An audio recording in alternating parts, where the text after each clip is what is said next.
What's up, bottom feeders? Your overlord has returned. How is everyone doing tonight? We have been playing. I have been planning this particular stream for a while now.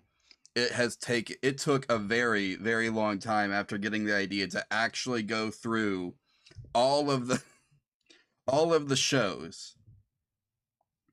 Because this is, if you didn't know, the stream where I am going to be looking at just various Disney Channel characters and trying to figure out whether or not Batman would adopt these kids. So, so I had some methodology in putting this together, and I want to explain that up front, just in case, because I feel like if I don't, then I just feel like it's important. First off, it's important because you need to understand why your favorite character from your favorite kids TV show may not be in this list. First off, I really only looked for the most part at like main cast of shows. If someone was not like a teenager and they were in the main cast and they weren't a teenager by like the second season, I didn't consider them. That meant that most shows only had like a maximum of 3 characters. Some had more, but a lot had like a maximum of 3 characters as a result of that. So that was rule 1 that I was working with there. What I ended up having to narrow it down a lot more than that, because that took me from like 400 characters down to something like 300. So that was still way too much. So then I was like, okay, well, what if we cut out all of the spin-off shows? Anything that's a spin-off of another Disney Channel show or another like Disney animated film or something. So none of the like Emperor's New School, no Rapunzel, none of those kinds of things, right? No Tarzan, none of those shows. We cut all those out. And that got me down to like 150 characters, which was still way too much. So then I just had to like go through and decide, okay, do I actually know anything about this character? Because I didn't get Disney Channel I didn't get Disney Channel growing up. So if I saw any of these characters, it would have been like I was over at a friend's or babysitter's house or something, right? And it just so happened to be on. Or like I made the conscious decision to watch it when it was available on a streaming service that I had at some point, you know, or something like that. So like there's certain characters that I can speak intelligently on, some that I kind of get the general idea because I've seen enough, or I just, you know, get the vibe of the character. And so they get to be included. Everyone else I threw out. It was kind of a necessity. The list, that got me down to 57 characters, and that is the list that we're going to be working with today. So, without further ado, let's go ahead and get started. As you can see, we have the list here. Our categories that we're working with tonight. S rank, Batman Beyond. This is a character that I feel like Bruce Wayne, if he saw them, it would be like, yeah, you know what, this is going to be not just my apprentice. I'm grooming you to be my successor. And also, I feel like it's fair to say I don't read comic books. My impression of Batman is almost entirely from the 80s and 90s Batman series. Also the movie series. Although I did see quite a bit of Batman the Animated Series and Batman Beyond on separate occasions. So, I don't know. I've got the general vibe of Batman, but not like a whole bunch of like comic book history, you know? But I am going to go through just real quick and like explain what I do know about Robin in particular, or Batman Beyond. Terry McGinnis, like, he came into the scene when Bruce Wayne is like past retirement, right? He's been done being Batman for a very, very long time. And so Terry just kind of comes in and like gets to takeover. That's why he's the successor, because none of the Robins actually talk to him anymore.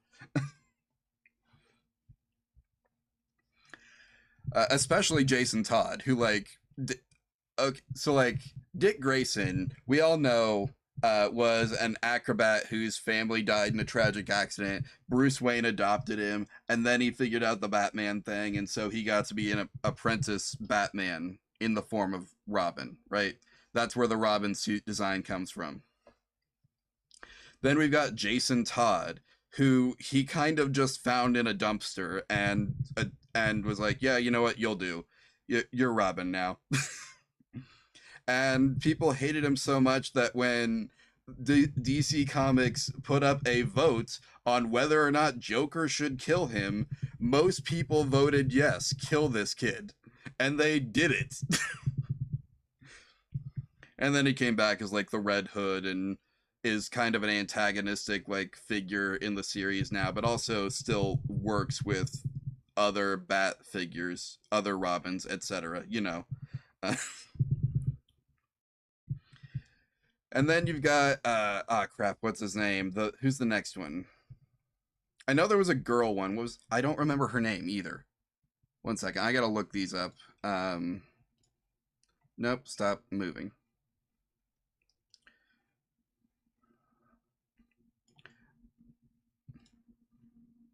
Sorry. Tim Drake. That was the next like big Robin character, right? Yeah, Tim Drake, and he was the one who was like, went to the old Robins and was like, "Hey, you need to like Batman needs a Robin," and they were like, "Okay, you do it," and so he did. And then there was also Stephanie Brown. That's who I was thinking of. Sorry, I had to Google that because I had forgotten. But yeah, there was one Robin that maybe more than one. I'm not sure. Again, this is not my area of expertise. I'm lucky I know Stephanie Brown exists because I don't think she was in any of the like Batman movies or TV series that I would have watched. I don't even know how I know about her. But you know what? That's not important. The point is, we're using that to not rule out any genders because Batman will take girl apprentices, even if it's like, you know, for Batwoman or something. Um, anyway, for now, though, we are specifically looking for the role of Batman's successor and or apprentice in the form of a Robin. Although if someone I feel is good enough, they will go up here. I don't think this will happen very often. You'll understand. So, anyway, let's go ahead and get started. I'm going to go by... I forget exactly how these characters are listed down here. I think I did it by series, like when they first aired, which means that we would start with the Even Stevens characters. Where's that? There it is. So, first up... Can you actually see this? You can't.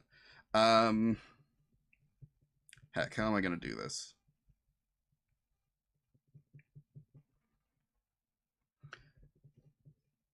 You know what? I got an idea. Let me just, I'm going to have to make another window capture real quick.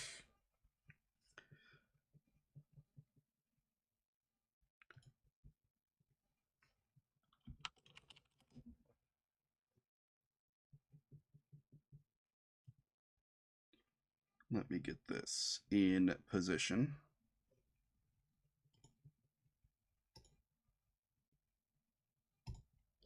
There we go. Now let me put him like over here and also behind me.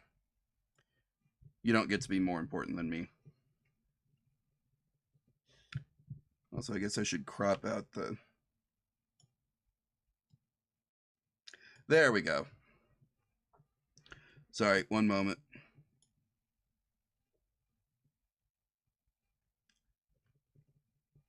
That's better.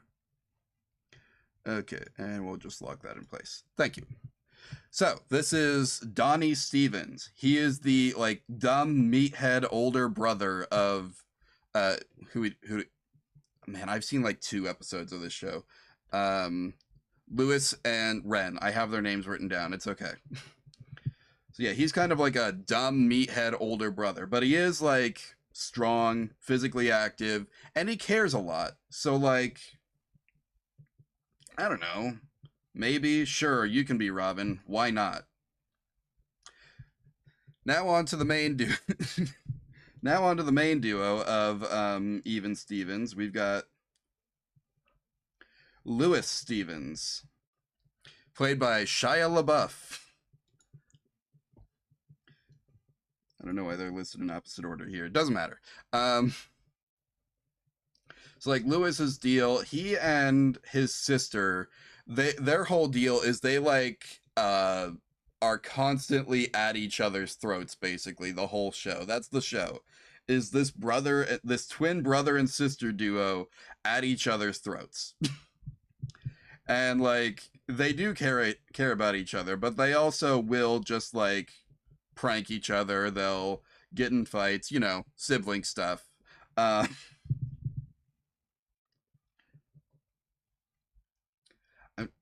Literally the only episode I can remember, I think vaguely the plot was like Lewis sets his sister up on a date with like some really gross mean kid in their class, so that the kid would give him like a rare Pokemon card or something. Was Pokemon cards a thing? Yeah, this would have been 1999. Pokemon cards were already a thing. I don't think he has any special talents, so if he was gonna be, I feel like he'd need some work. Same thing with Ren, if we're being honest. That's the sister Ren, right there. Oop, there. I'm pointing at her. You can see. Uh, anyway, next up from. Why is this not working now? Hello? Guys, my photos window broke.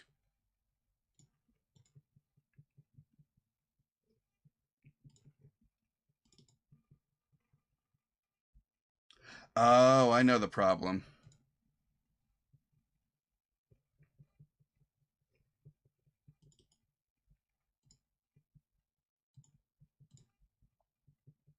I know the problem. Okay, it's fine. It's fine. It's not actually broken. It's me. I'm the problem. So next up, we are on to the next show, actually. Lizzie McGuire. And guys, look at me. Look at me right now. Look me in the eyes. One moment. Look me in the eyes right now as I tell you this.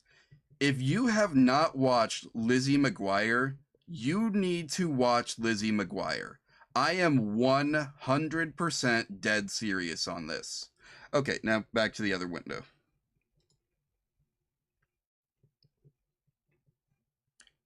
Wait, I had the wrong screen pulled up that whole time. Dang it. Whatever. You get the point.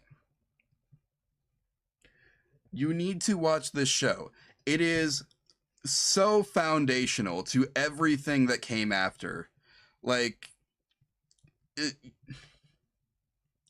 established so much of what became of like the teenage and preteen sitcom. Like, it's the template. Lizzie McGuire is the template for basically every single preteen and teenage sitcom out there. Anything that aired on Nickelodeon, anything that aired on Disney Channel after this, it's all Lizzie McGuire. Every single thing.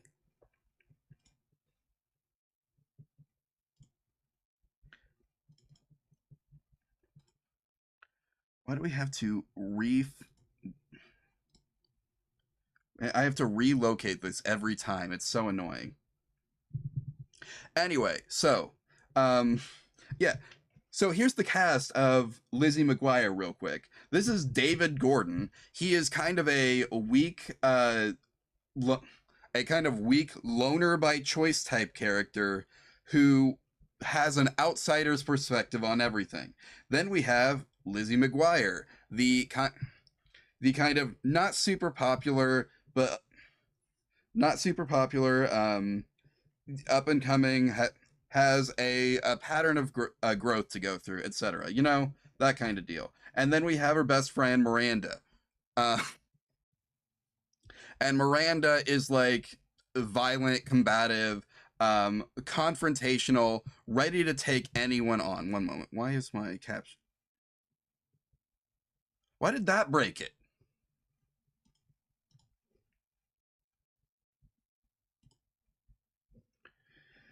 Oh, this is so annoying. I'm gonna have to come up with a better solution the next time I do this.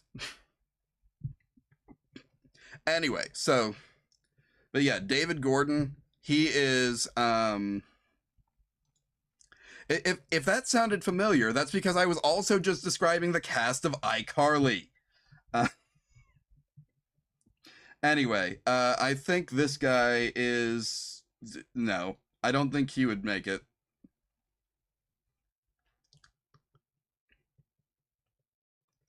But yeah, it kind of established the the will they won't they between like a lead female lead and the one male friend. You have the significantly more outgoing, confrontational, whatever best friend, etc. It really is the template. The template. So next up we have Lizzie McGuire, played by Hilary Duff. I don't actually know who all these characters are played for. I'm only going to mention if I know. Uh, so yeah, like I said, she beginning of the series, she's kind of like a shy, just this shy kid. Has a lot to learn, etc. You know, the kind of deal the typical coming of age story, right? Um, but by the end of it, she's like this confident, outgoing singer. I think the Lizzie McGuire movie ends with her like doing an actual live stage concert. Um, sure, you can be Robin. And Miranda adopted. Okay, so like I said, her deal is kind of the same deal as Sam Puckett from iCarly. If you know iCarly, you know this character. If you know iCarly, if you know Sam Puckett, you know Miranda. You know her deal. Not necessarily a great home life. Very like confrontational. Very like you know you know you get it, right? You get it. We've seen a million of these things at this point, and it works every time because Lizzie McGuire paved the way, right? Um, but yeah, so not a great home life. I feel like Bruce Wayne, you know, ever the philanthropist, he would see a potential Robin and would be like, "Yeah, adopted. She's got what it takes. She'll wear the suit. Why not?" All right, so we gotta close this again. Where's my Explorer window? There we go.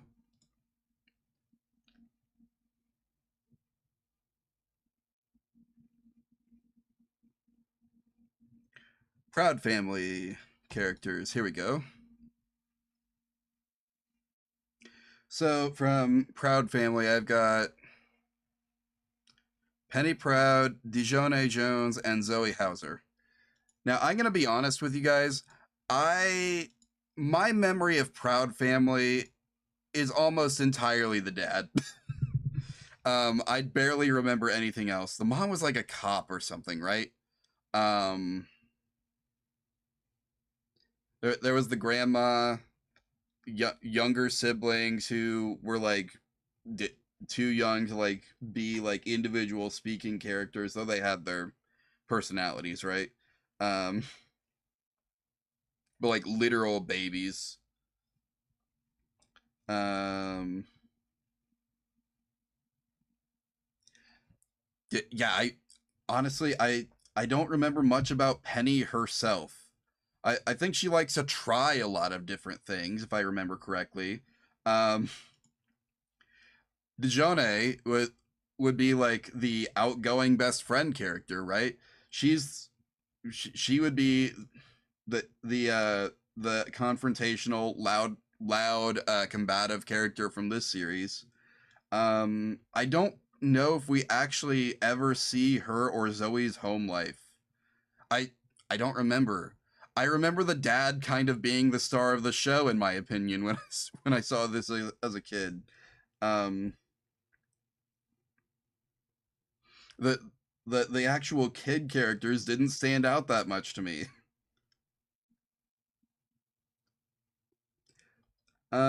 You know what? Sure. Though if I remember your deal, I'm gonna go. I don't think so. I'm sorry. I don't think she could. But you, yes, you could be Robin. Okay, I see Kim Possible is up next, and okay,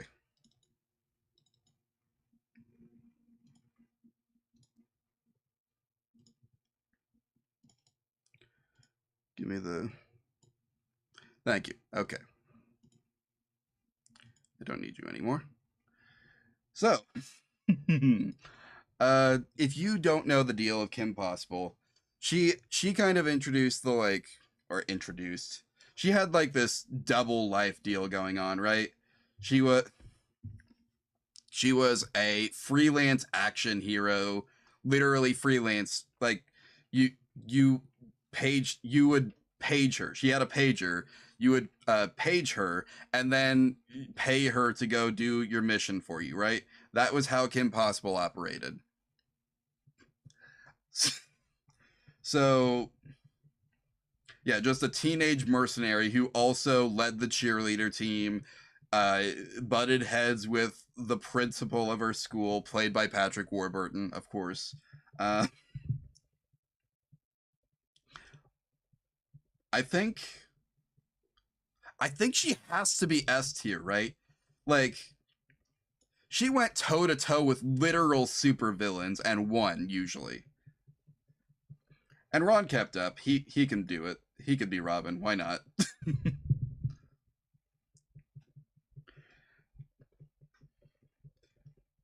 Yeah, Ron's deal. He was kind of wimpy, but he was there, and I don't know how wimpy he actually was, and he was just always in the shadow of Kim. Well, I don't know. He could do some stuff, right? He went and trained. He got martial arts training overseas.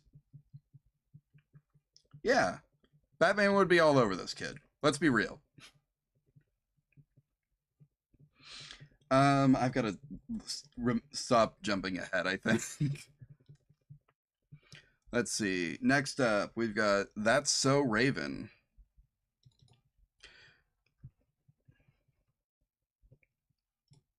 Sorry, 1 second. Loading my photos.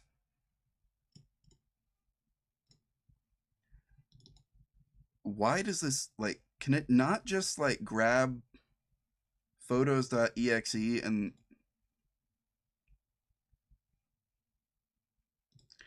whatever? It's fine. It's fine. So this is Raven from That's So Raven. Her deal is she can see into the future. Um, so literal superpowers. I think I think that makes her an automatic in, right? The only thing is there's a one issue, right?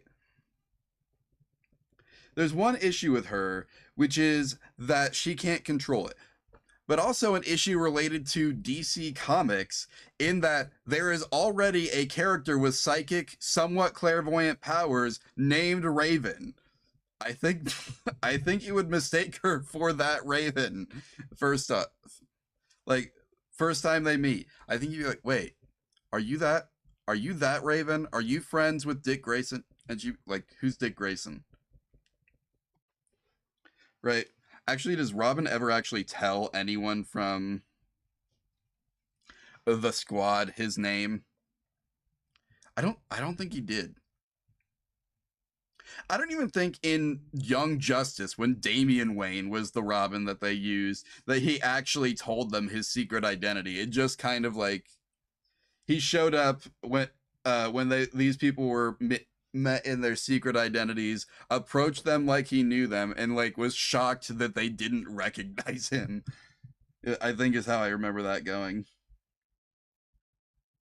Anyway, so next we have Eddie. Now Eddie's also kind of a wimp. Uh, he is the guy best friend character though with the will they won't they dynamic. I actually do they have one? I don't think I've seen some That's So Raven. Just I don't know. He'd need some work. And then we've got Chelsea.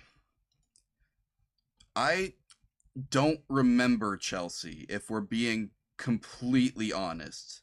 Was she was she in the show in like in its first season?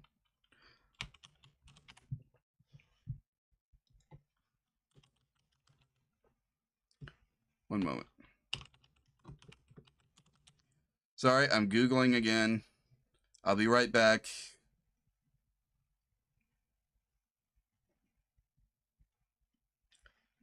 Raven. Oh no, she was there. Why don't I remember this character?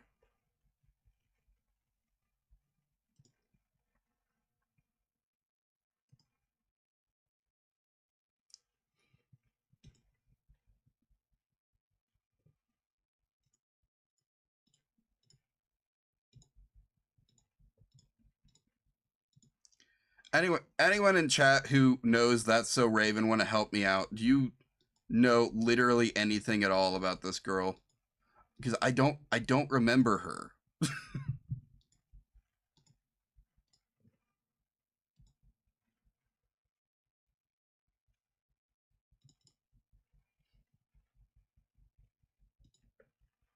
I think she's supposed to be Raven's friend, right? But like I don't remember her. What was her deal?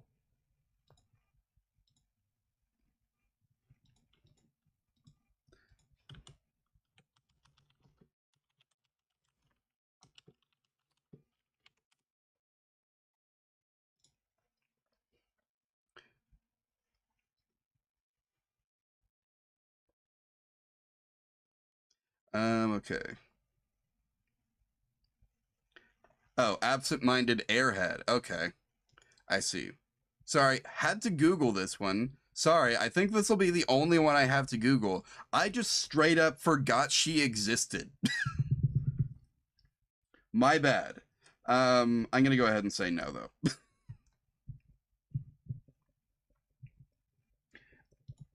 And now we're on to Dave the Barbarian.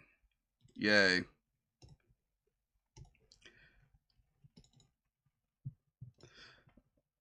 So, Dave the Barbarian, if you don't know, it's a show about a family of barbarian warlords, right?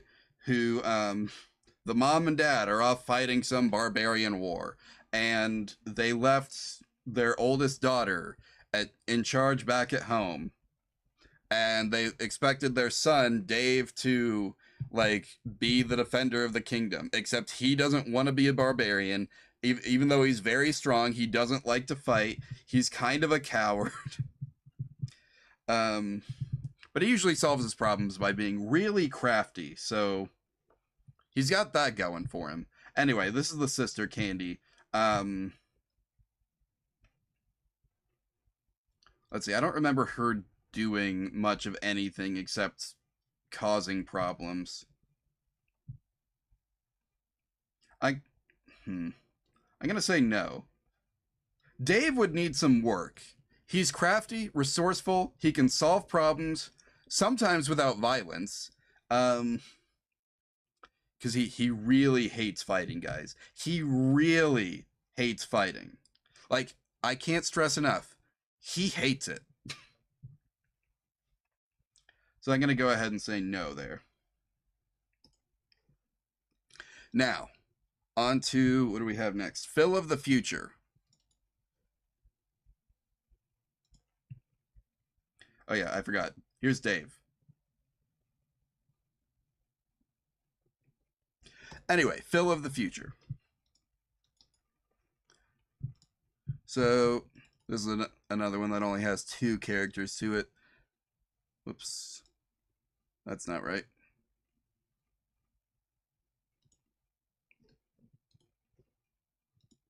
Why is it not showing me the... There we go. That is not a very flattering image, but a lot of these shows from like the 2000s, I had a very hard time finding images of the characters at all. So, which is surprising to me. Like, I kind of expected it when I was looking through the ones from the early 90s, most of which I ended up not using, except for Even Stevens. But like, yeah. Anyway, so this is Keely. Despite her appearance in this photo, which, again, it's just not a flattering image. I don't know why this is the only one I could find. She was dating Phil, who was from the future. She was just kind of like very go with the flow, took every weird thing that happened in stride. I don't know. She would need some work probably because it wasn't like a show where they fought or anything. But like she can keep a secret. She's in. Now on to on to Phil. Again, he's already got that double life thing going on. He's a time traveler trapped in the year, what was it, 2003? I want to say 2000. Yeah, no, 2003. So I don't know. Phil can keep a secret. We know that. I'm gonna say no though. No, saying no would be wrong. We'll put him in You'll Need Some Work, because he would need some work. He's not a fighter or anything like that. He was just supposed to be on vacation to the past, and then his time machine broke down. You know how it is, guys. You know how it is when your time machine breaks down and you get stuck in the past, having to go to high school in 2003. Fate worse than death, if we're being honest. Anyway, next up, we have Jake Long, American Dragon. Again, these are listed in the order that, like, as far as I can tell, they first aired. So, Jake Long. Give me my app, please. Thank you. And there's Jake Long himself in fairly low resolution. I'm so sorry. Again, some of these were just hard to find good pictures for. Surprisingly. So, he's got the whole, like, double life thing going on already. He also can turn into a dragon and use dragon powers in his human form. I think he could do it.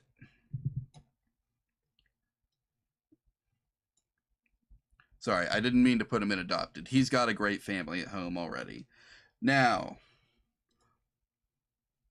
this is Rose. Rose, I think, is getting adopted. If you don't know this show, which I'll be real with you, I don't know this show all that well, but okay, that's not true. I've watched a lot of this show. I don't remember how I watched a lot of this show, but at some point, I watched a lot of this show. So Rose is like Jake has a crush on Rose. I think later in the series they actually get together for a while, although that's kind of short-lived. Like I don't think they're together at the end of the series as much as Jake wishes otherwise. But like she is also a fighter, but fighting on the opposite side of the war as Jake. Until like they realize they realize who they are, both in their like ordinary mundane lives and in their secret double lives in this secret war of the supernatural. And then she defects from her side, joins Jake. They run off into the sunset, except not really, because again, they're not actually together at the end of the series, if I remember correctly. I genuinely am not sure how I know so much about this series. Anyway, next up is Spud. Spud Spud is the like he's the friend. He's the non-confrontational best friend, outcast type guy. You know the type. You know what I mean when I say that, right? He's the one who provides that like offbeat, like outsider's perspective comedy sort of deal, right? He's got that whole deal going on. I don't think he's much of a fighter though, so he'd need some work. But hey, he can keep a secret, as can Trixie. Trixie also perfectly capable of keeping a secret. Uh, Specifically, they're both keeping Jake's secret and also helping him when they can. Yeah, I think she would also need some work. She's got that more like loudmouth confrontational thing going on, right? But like also not really a fighter. But hey, this guy can go toe to toe with like supernatural threats and win. He is a supernatural threat, so he's good. He's got this. And on to the show that made me want to do this. Sweet Life of Zach and Cody. Let's go. Now this is a show. I know where I watched this one. I know exactly which friend's house I was at when I watched this one. There was a marathon of like the first season or so going on, and me and this friend, we just watched the whole marathon. It was great. I love that show now. Haven't seen it in years. And I'm probably not going to get to again for a while because I did just cancel my Disney Plus membership. We don't have to talk about that. Actually, wait, did I cancel it yet? I need to cancel it. If I haven't forgotten to... If I haven't done it already, I need to. I may have forgotten. I'll check my bank statements later. Or you know what? Trying to log in will just tell me. That's not important right now. So, Cody. Let's see. I'm trying to remember. Which one was the smart one?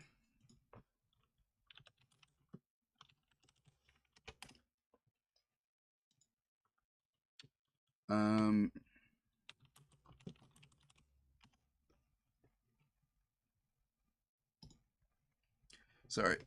Sweet Life of Zach and Cody. Cody is the smart one. He's kind of more mature,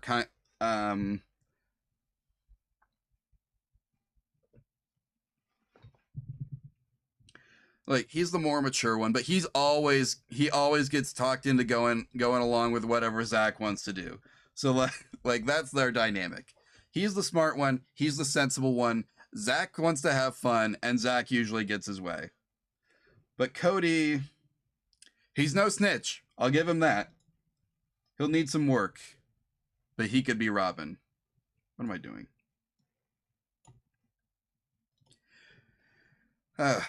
And now, next up, London, adopted. This was I'm sorry. This was the thing that I wanted to do the whole time. London is literally Bruce minus the ability to fight. Like if he met this girl, he would project onto her so hard that he would have to step in and be another surrogate father. Cuz like she's got the whole like her parents are gone, right? But she's got a like an employee of her parents who is like her parents are never there for her. Who's there for her is one of her parents' employees. Hey, that sound familiar to anyone out there? Does that sound like anyone you might know who might be recruiting Robin specifically? Yeah, that's what I thought. Batman would absolutely become this girl's surrogate father. Let's see. Next up is Zach. Nope, never mind. Next up is Maddie. Maddie works at the hotel part time. Like she gets dragged into everything because she works at the hotel. London's dad owns the hotel where they stay. Um, so Maddie, I think she could do the job. I she's had enough like random skills that helped out in random situations that I think, you know what, she might need some actual combat training, sure, but she could do it. She could do the job just as is, I think.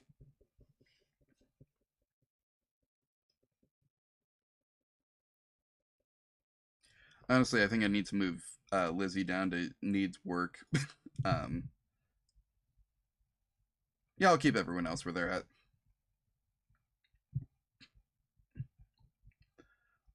Now we do Zach, and Zach, like I said, he's the more like personable one. He's the one who's got the social skills, the set, the danger. He likes getting into trouble. He has plans that always get them into trouble, but he's got what it takes, I think. All right.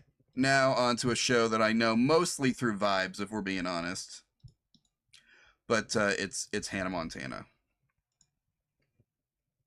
So if you don't know, Hannah Montana is the story of Miley Stewart, played by Miley Cyrus, as she lives a double life as a singer and as a regular old high school student.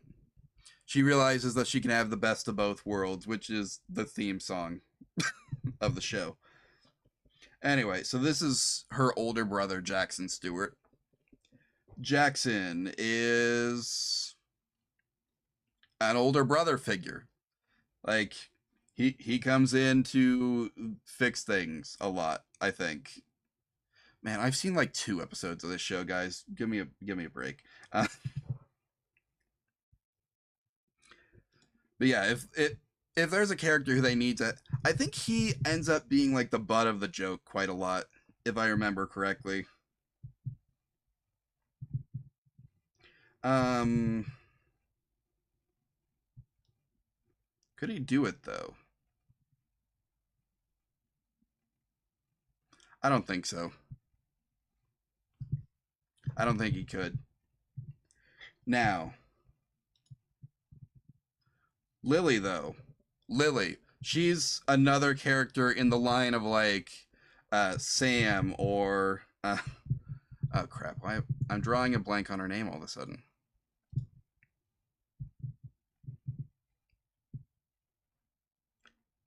Crap, what was her name? Miranda. Yeah, I think she's another one of those types of characters, the like outgoing, personable, but also potentially confrontational when needed. Um, and she can keep a secret. She's in. She is 100% in.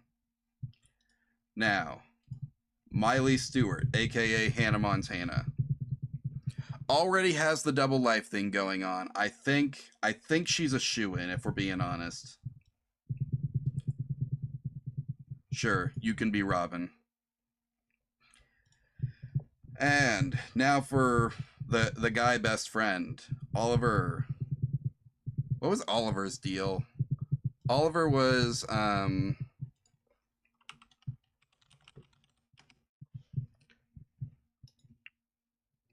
like he was one of the main cast. He was like a one of her best friends, right? Um right, he was Lily's boyfriend. I remember now. Wiki page. Here we go. Um, funny. This wiki page has a bunch of inaccurate information on it. Like, and I know this is some of it has to be inaccurate because it's saying he was both born in 1992 and 1993. He was played by, uh, this is saying he was played by Roger Craig Smith, which that's not Roger Craig Smith. I'm sorry. Overconfidence. That's kind of the personality type that he's got going on. Um, usually well liked. Tries to stay out of Miley's ongoing feuds with other characters, etc. You know.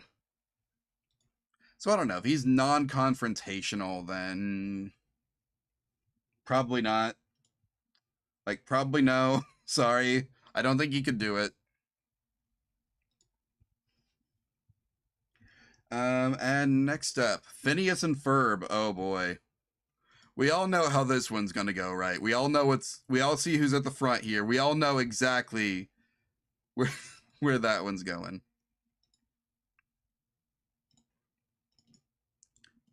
Sorry, let me pull it up.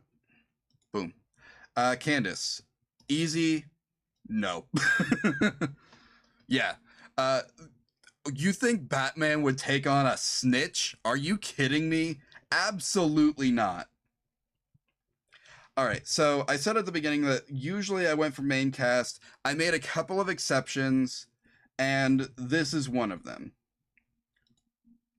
Isabella. Like, usually I went for cast members who were there for basically the entire show. If they missed maybe a couple episodes, that was okay, but like, there were a lot of kids who were there for basically every episode, but she was in more episodes than most. And so she got to be in. Like, she was the biggest recurring character. And for probably obvious reasons, considering that, like, I don't remember characters' names. Phineas, I think, yeah, Phineas is the one with the triangle head, right? That's what my notes say. I wasn't a big fan of this show, if we're being honest. Well, let's see. I don't know. She could probably, like, she was down to help out with the schemes, right? She could do it. She could do it. Did I skipped Ferb. I'm so sorry, Ferb. Ferb's the one who didn't talk much, right? So can keep his mouth shut? Yeah, he can be Robin. The way he schemes, the way he does all that? Yeah, he's in. Are you kidding me? You know who else is in? Perry the Platypus. Now, I know that there's only like a few non-humans on this list. This is the only like not even non-human, non-humanoid that I let in. And I hope I hope we all understand why I did it. I hope we all understand when I put him up here. He's in. You know he's in. And if we're being real, so is Phineas. Sure, you can be Robin. All right, so now on to Wizards of Waverly Place. So this will be fun.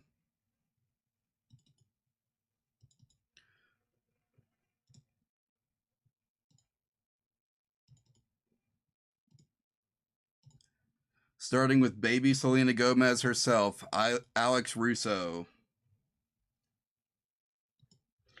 So Alex, she's the coming of age character, right? We're following her story as she comes of age. Well, technically we follow everyone in the cast, but you know what I mean. She's the middle child. She's the one who the plot revolves around. We all know it. She's got powers. She's got the ability to keep a secret of a double life. She could probably be Robin, right? Has there ever been a Robin that could do magic?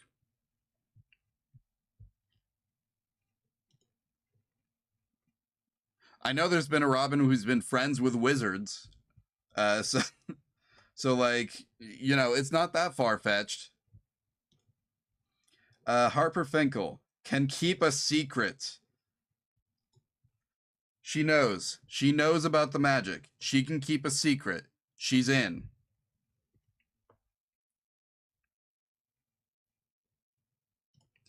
I don't actually remember what her deal was other than that. Like she's in on the secret. She knows about the magic. Justin, that's the older brother. Yeah, the older brother. Again, I'm having a hard time remembering what his deal was. I didn't grow up with Disney Channel, guys. um, though honestly, I think all of these kids could easily be Robin. They're not getting adopted because they've got families that care about them, but they can be Robin if they want to.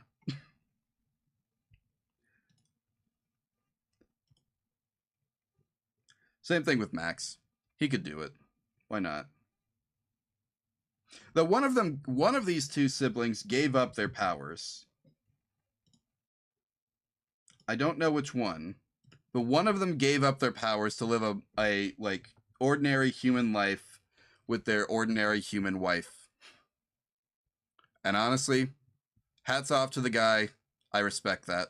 Whichever one of you it is, let's give him a salute right now. I don't have a salute emote, so this will have to do.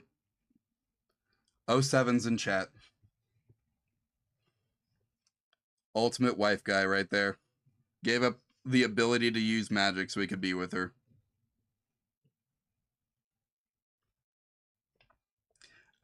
Who's next? Yes.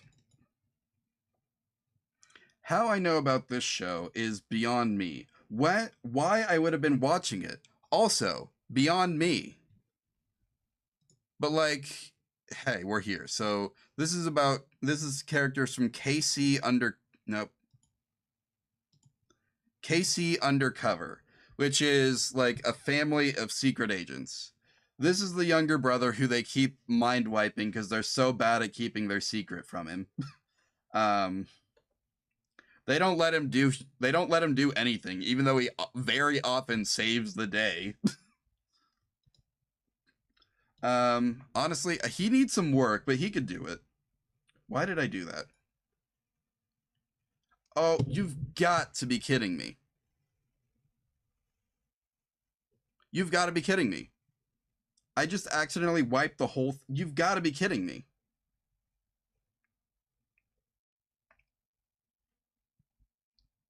You've got to be kidding me.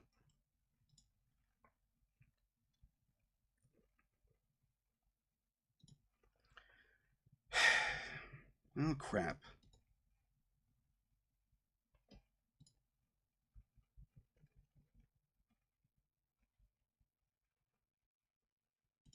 Okay, one moment. I'm going to have to put this back together.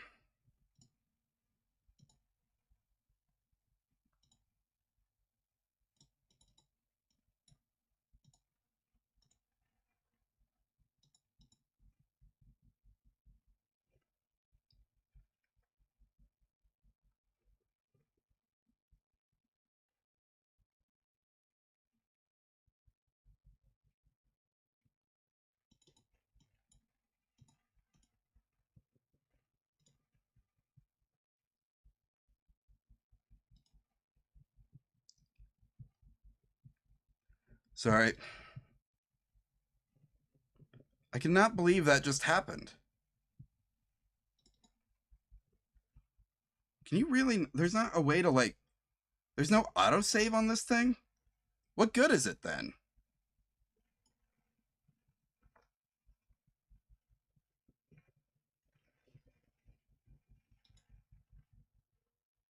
Why do people use this if it's like that?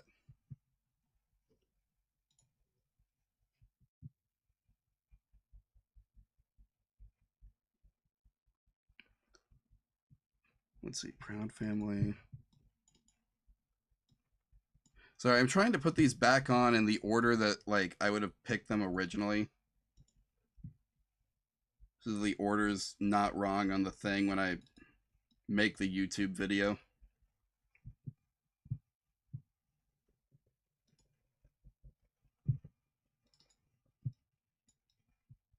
This whole section's gonna have to be cut, obviously.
Um,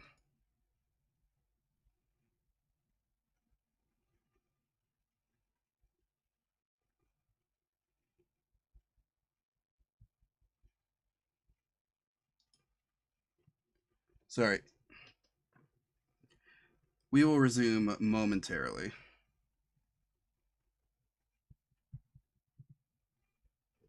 Hannah Montana.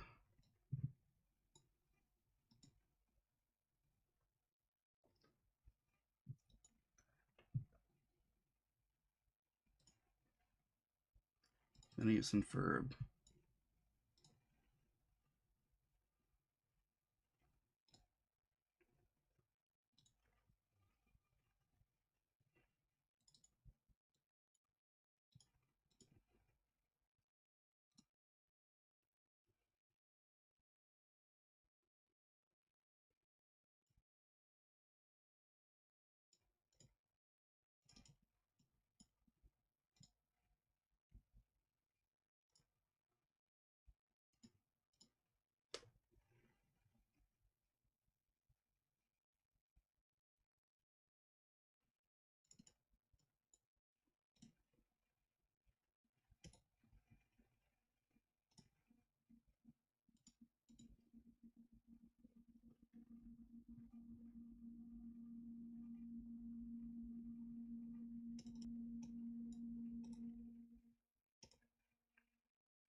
Wait, did they actually? Yeah, they did.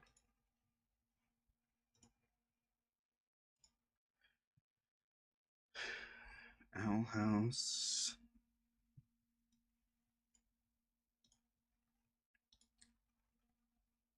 And where is it? Moon Girl.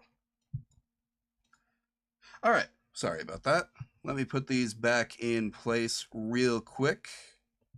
And then we can resume our regularly scheduled deciding whether or not Batman would adopt kids. Oh yeah, I almost forgot. We gotta reset the tiers. So we had Batman Beyond would adopt. Um, sure, you can be Robin. I had a picture of this saved somewhere. Let me just go pull that up real quick because that'll help me. Um,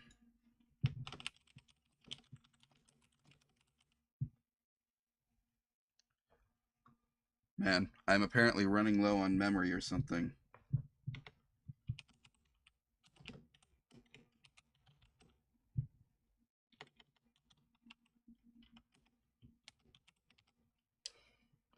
Okay, whatever. I'm going to close all these web browsers when we're done anyway, so who cares, right? Anyway, sorry about that, guys. Let's go ahead and put these back in place. We had... Did anyone get, like, a screenshot of that or anything that you could, like, send me in Discord real quick?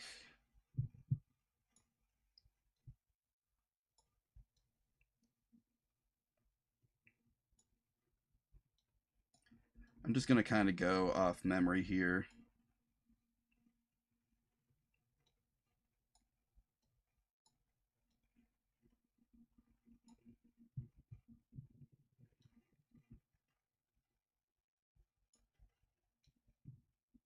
This is lagging real hard now.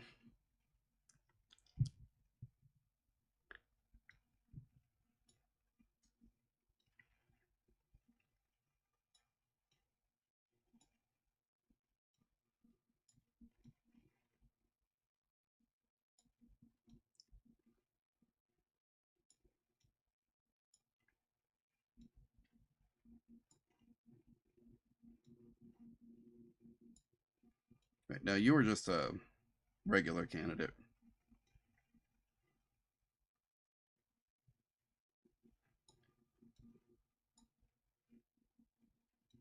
Let's see, that's Cody, so...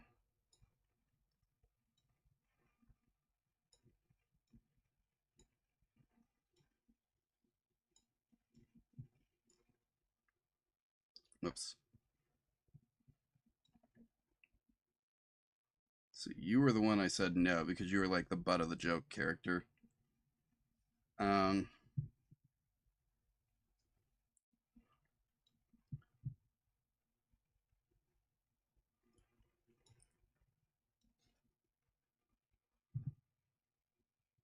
I think I said no for you too.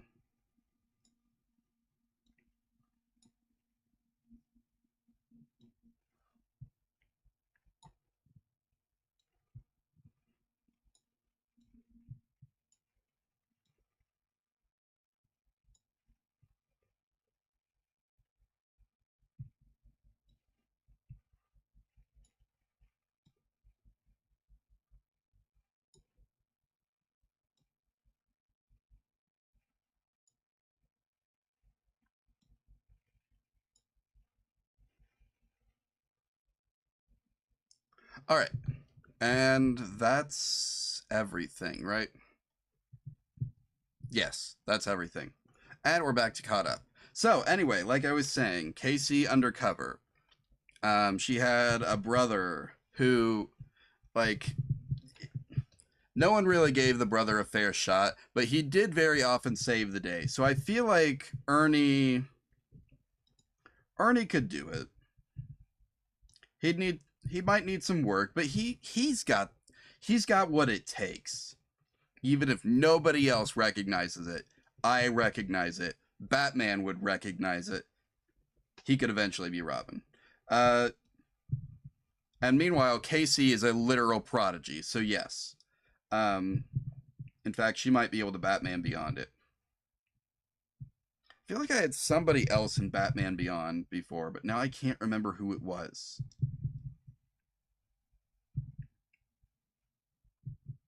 Oh, you know what would be funny? Let's move Perry the Platypus up to Batman Beyond. Any objections? No, didn't think so. Yeah, Bruce Wayne would see that kid and say, successor. Anyway, I'll realize where my mistakes were when I when I go back and do the editing on this. It's fine. It's fine. Let's see. So who's next? We've got KC herself. Oh, I already put her up in Batman Beyond. Whoops. My bad. Yeah, played by Zendaya. I think this was literally 1 year before Spider-Man Homecoming came out. So there you go.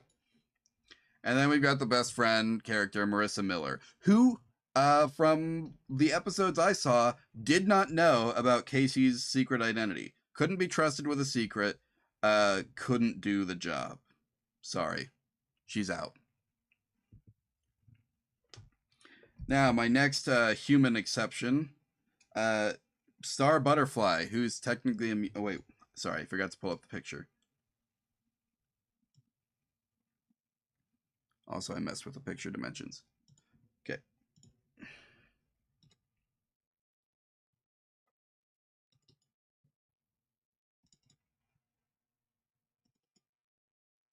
Why can't we just grab photos.exe? It's so unfair to me to have to do all this extra work. Anyway, so we start off with Marco Diaz from Star versus the Forces of Evil. He can do martial arts, guys.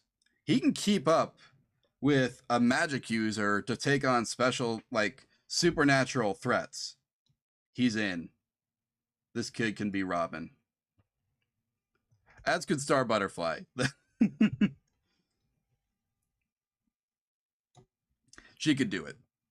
She could easily be Robin. She's not only got what it takes, she's probably got what it takes to be her own Batwoman. Let's see, I wonder how many other of these characters could do that. Probably a lot of them. But again, we're only auditioning for the role of Robin today. So yeah. Except for the special few who are gonna get to go on and try to become the successor. Anyway. So yeah, Star was not a human, and I had I don't remember if I mentioned this at the beginning. I did kind of have a human limitation. I broke that rule for Perry the Platypus. I broke that rule for Star Butterfly. I broke it for a few other characters too, who look human enough. It'll be fine.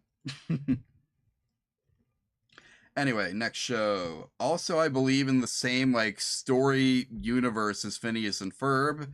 We have Milo Murphy's Law, which is a story about someone named Milo Murphy who is constantly triggering Murphy's Law. Thank you. Okay. So, this is Melissa. Melissa is Milo's best friend. She puts up with literally all of the wild, like, anything that could go wrong will go wrong stuff. She's been doing it since before the start of the series. She'll be doing it long after. She is a survivor. She could be Robin. No additional training required. Milo. I don't even know how you would train Milo, if we're being honest. Like, how do you prepare? How do you do anything with this? Like, if this guy wants to fight you, it's not just that he's going to be fighting you. It is going to be the stage, the very ground upon which you are fighting is going to crumble beneath you because you are spending too much time around him. He's in. Obviously, he's in, guys. Just look at him. Why is it frozen? There, it's unfrozen now. And then we have Zach, who is he's learning to survive the Milo. He gets the appeal of the Milo. He gets that this is a much more interesting way to live. We could work with this. We could work with what this guy's mentality. And next up is Spider-Man. Now, the Disney Channel has had like 3, maybe 4 different Spider-Man shows. And if we are being honest with ourselves, it doesn't matter which Spider-Man it is. It doesn't matter what version of Peter Parker it is. Hell, it doesn't matter which Spider-Man in particular. They are so dedicated to the theme that they would probably go to Gotham City themselves to try and become one of Batman's rogues. And then he would learn that they were teenage vigilantes with hearts of gold, and also, like, just so much sarcasm. Great senses of humor, hearts of gold, strong senses of justice, right? And they would immediately he would immediately retire and pass off the like mantle of protector of Gotham to whichever Spider-Man came along. Like, I don't need to do this anymore. It's on you now, kid. It's like that one scene from My Hero Academia. You know, the one.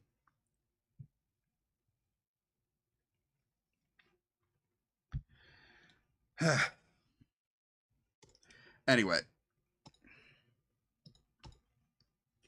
next up, we have Amphibia. Amphibia is another one where I kind of took some liberties because this is not necessarily main cast, but these are the most important characters. Why does it do this to me? There we go. These are the most important characters. Anne's the main character. Like, okay, we got that. And she also she also can go Super Saiyan, apparently, for some reason. Technically they all can, but like in the last episode, they do. I don't know why they gave her that. I don't know why they gave these three that. But yeah, literally any of them with the Super Saiyan powers, that's crazy. Why is Marcy not going onto the I wasn't ready for you guys yet. Come back down. No. Don't do that to Gus. Stop it.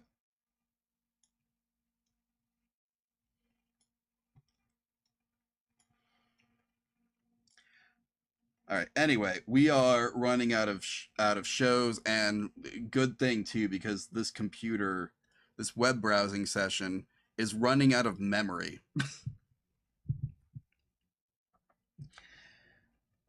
Okay. I don't know what's going on here. Is there anything I can close that would clear up some RAM potentially? Task manager. What's eating up my memory? Discord? I don't even have Discord open. Kill this guy. Oh, I forgot I had a Fugi on. We don't need you right now.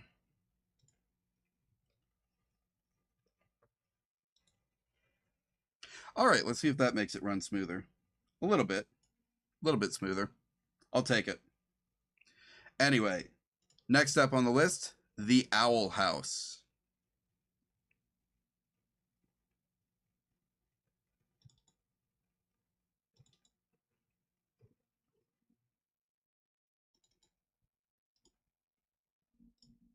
Nope. There we go. So, first and foremost, we have Amity, who, again, not human, technically, but dating a human. So, whatever you want to make of that. Adopted. Amity would get adopted.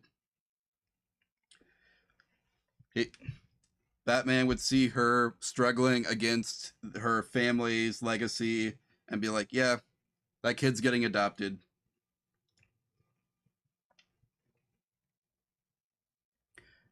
I think he could relate to that struggle as well. Let's see who's up next. Gus. Gus the Illusionist. Yes, you can do it. No questions asked. You're in. Let's see. Lose. By the end of the series, like an incredibly powerful mage. Are you kidding me? Yes, she's in.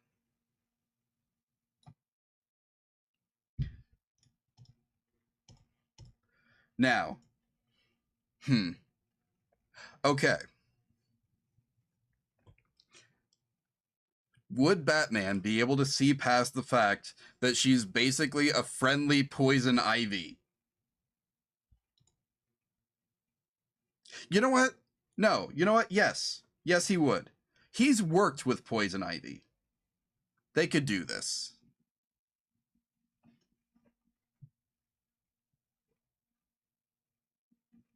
Okay, anyway.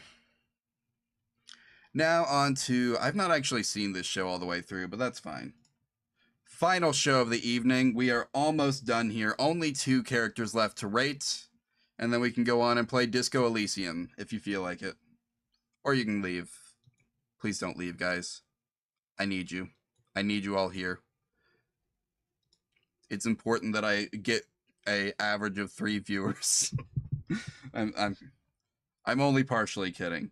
It would be nice if I could get an average of 3 viewers so I could get a Twitch affiliate. You know the deal. Anyway. No one gets to leave. Yeah. Okay. Thank you. Thank you. At least somebody here gets it, right? So this is Casey Calderon. Hmm.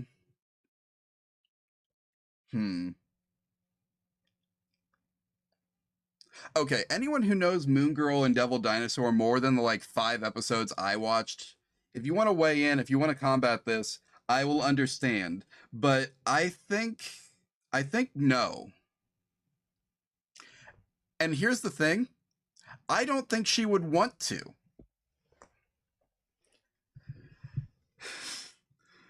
I don't think she would want to leave. I don't think she would want to be Robin. I she wanted to literally be Moon Girl's manager, like social media manager, publicist, whatever you want to call it. That was the role that she wanted to take on for herself. But Moon Girl can be Robin. So can her dinosaur. Any kid with a pet dinosaur can be Robin. You can quote me on saying that too. Any kid with a pet dinosaur can be Robin. Oh, mammer. Speaking on behalf of Batman.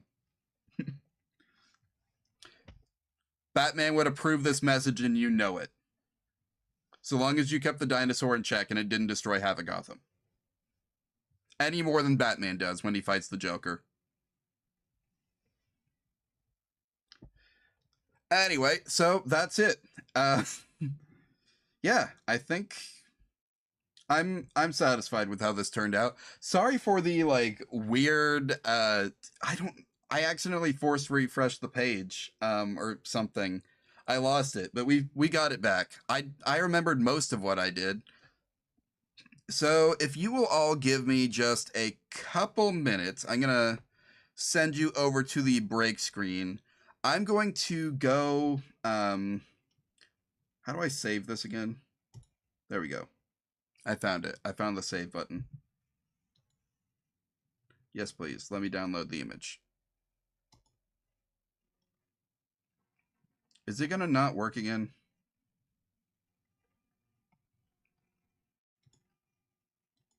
Okay. That's going to not work again. So I'm just going to have to snip and sketch this. That's fine. Anyway, I'm going to send you over to the break screen in just a second. Let me save this.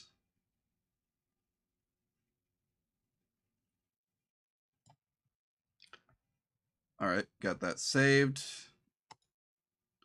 to the desktop. Perfect.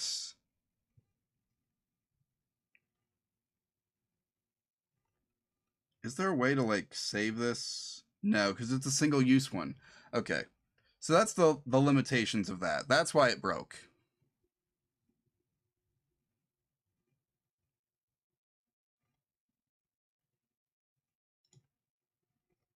I'm just gonna try one more time. Anyway, I'm gonna send you over to the break screen real quick.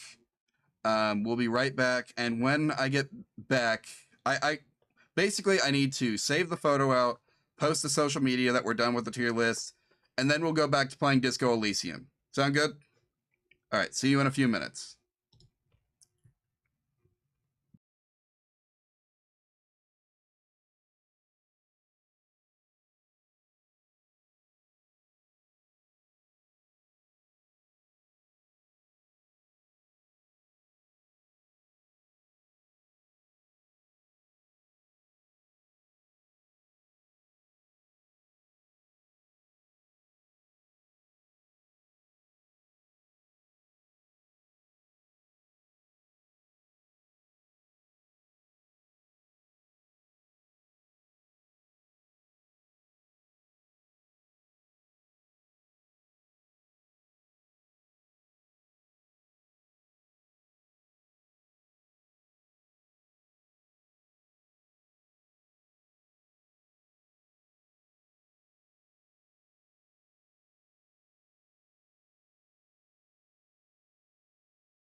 All right, I think I got everything. Why is Steam frozen?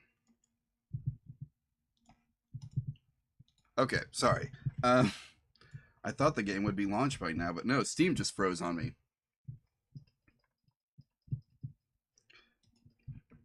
Glad you're happy to see me. I'm happy to see you too. Uh, anyway, so yeah, if you've not seen any of the previous Disco Elysium streams that I've done, we're on our third stream. I'm still on day two, I think. Yeah, we're still on day two. Um, we have still not gotten the body out of the tree.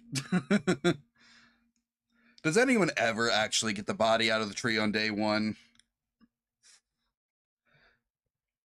I did get indebted to Joyce Messier. Um,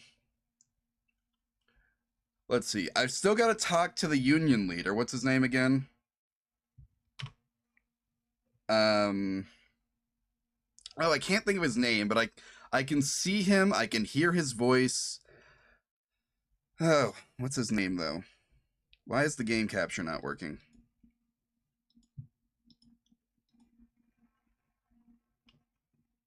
Oh, because the game just crashed. Of course. That explains everything.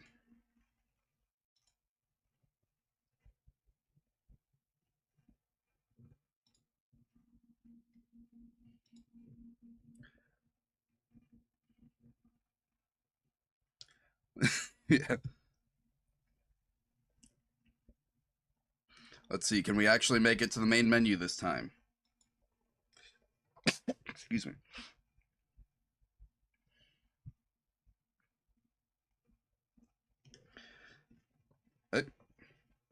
No. Oh, there we go. There we go. That's better. That's what we want to see. So anyway, yeah. Um let's see. I don't remember what all I have the capacity to do right now. So we're just going to have to do what we can. If I can get the body out of the tree by the end of today, um I will consider that a win. I think on my first playthrough, I didn't get the body down until Wednesday.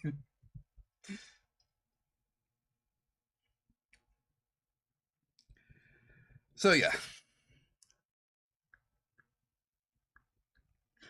What was the build I went with? Oh yeah, the one where it puts most of the points into Inland Empire. Man, this is taking a real long time to load today. I don't remember it taking this long. Oh, and we crashed again. Nope, never mind. We're back. It didn't crash. It just froze for a second. This is not promising. I'm gonna be real with you. This is not promising.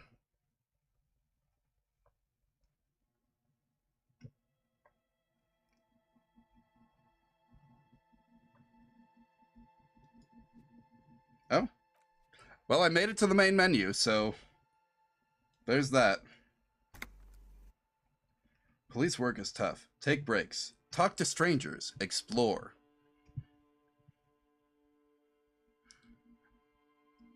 I don't like that I'm still seeing the blue wheel for my cursor. Oh, there we go.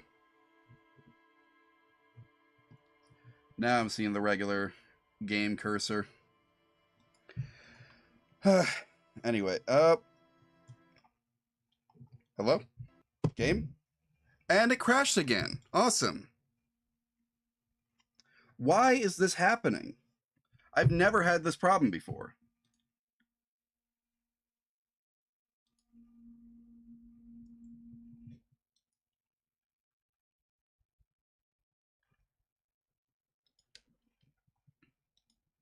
One moment. I'm going to verify the integrity of the game files real quick. This has never happened before.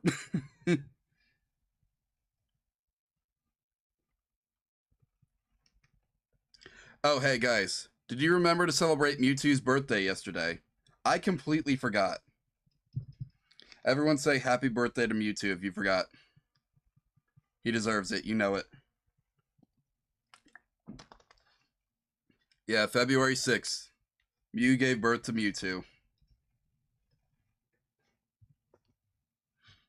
That's what it said in the game files of Red in that one book on that one table.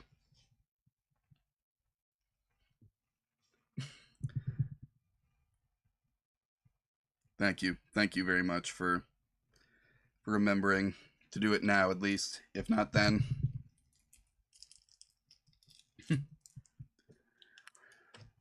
Anyway, let's see. Yeah, what else can we talk about while we're waiting for this to finish doing its thing? You guys been up to anything interesting? Anyone in chat?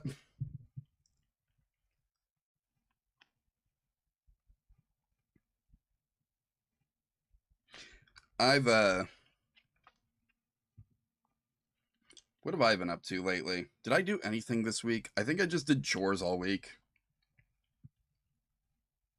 I did have to start editing again.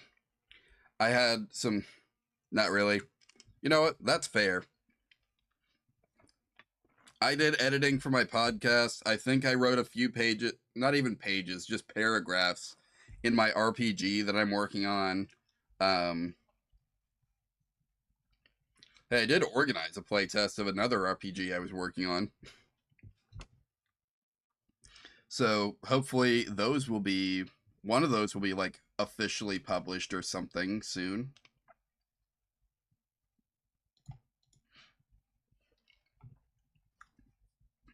That'd be nice. Have that out of the way. I've been working on that since like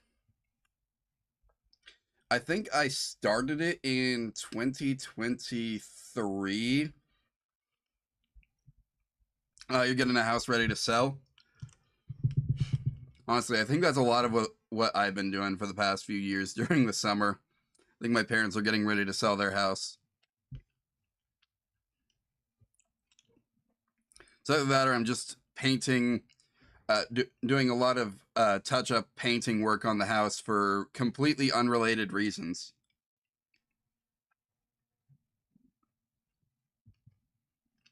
We may never know.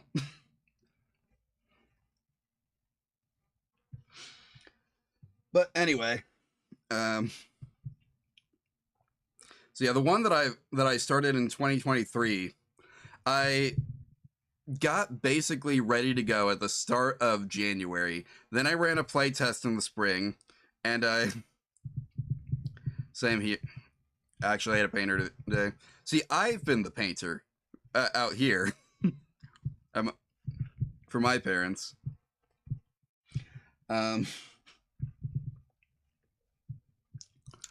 But yeah, so like 2023, got a play test done in March, and then I just kind of sat on it, sat on the information I got from the play test until November of this year. And and then I was like, "But you're helping your parents too? Okay, good. Oh, game's ready to go." But yeah, I did one play test, got good data from it, didn't act on that data till November. Got another version out like sometime November, December-ish.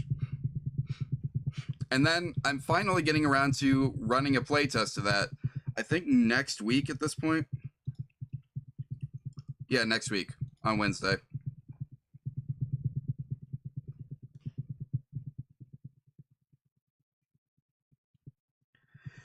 So it'll be nice to have that done and out of the way, finally.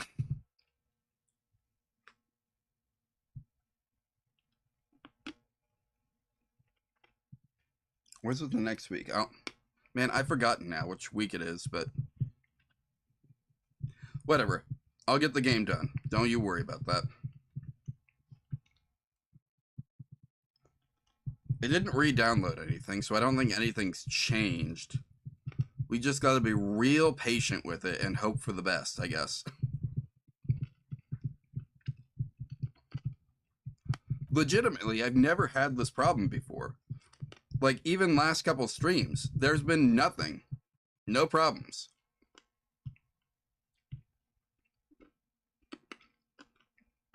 Well, hey, at least it played the logo just fine.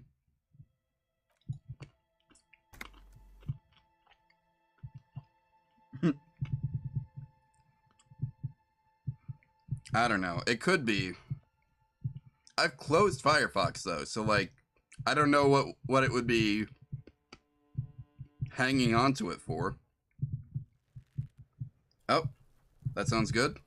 We're in. We're in, boys. Games loaded. Can I do anything with this now? An inconspicuous pile of the roofing material, Eternite. Nope. Okay. What can I do? Map, help me out here.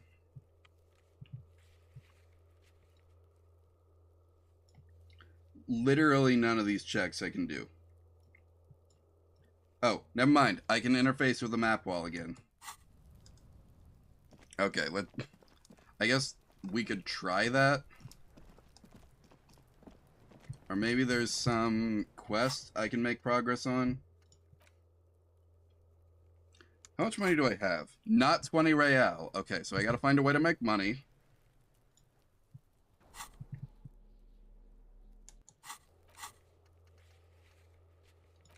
Who put the clothes in the trash? This may take a while. Track down my badge. Miracles happen. Oh, I gotta confront Kuno. He lied to me. Fuck does Kuno care? I talked to Manana about the armor. So? You should thank him. I should thank him. Nothing. The tip really paid off. Good job, Kuno. What? Don't be playing Kuno off as a snitch bitch. The oldest trick in the book, people. Are you snitching, Kuno? This is some ancient bullshit, people. Kuno would rather take 10 than snitch. Pig's full of shit.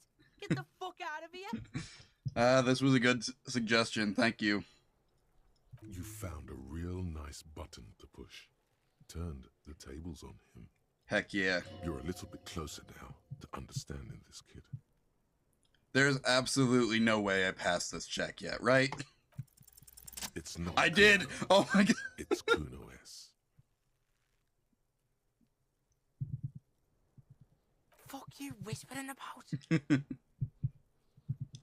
He's whispering too. He's going with it. But watch what happens. Fuck you whispering about. If Kuno wants to whisper, he's gonna fucking whisper, okay? Let's whisper, please. Nice. This is it. You've got him. But be careful. You can still fuck this up. Don't make Kuno look bad in this. Yeah.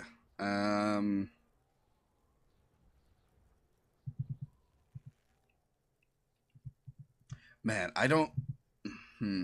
I feel like this is the wrong answer, right? This has got to be wrong.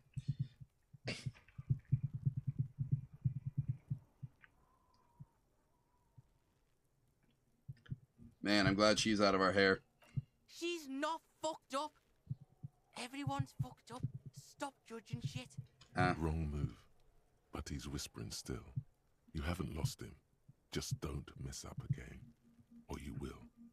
Okay. There are no guarantees here. She's trying to control you, dude. We gotta get you out of here. It's okay. The pig's trying to pit us against each other. Not gonna let him do that. Idiot. You bungled it up. That's it. You let him off the line. That was a bad, manipulative thing to say. You should understand. I got you this far. I couldn't get you all the way. Try to fuck my Kuno! Try to fuck my Kuno away! Me and Kuno are tight. We ride for life. Well, okay, so that was the wrong thing to say, too.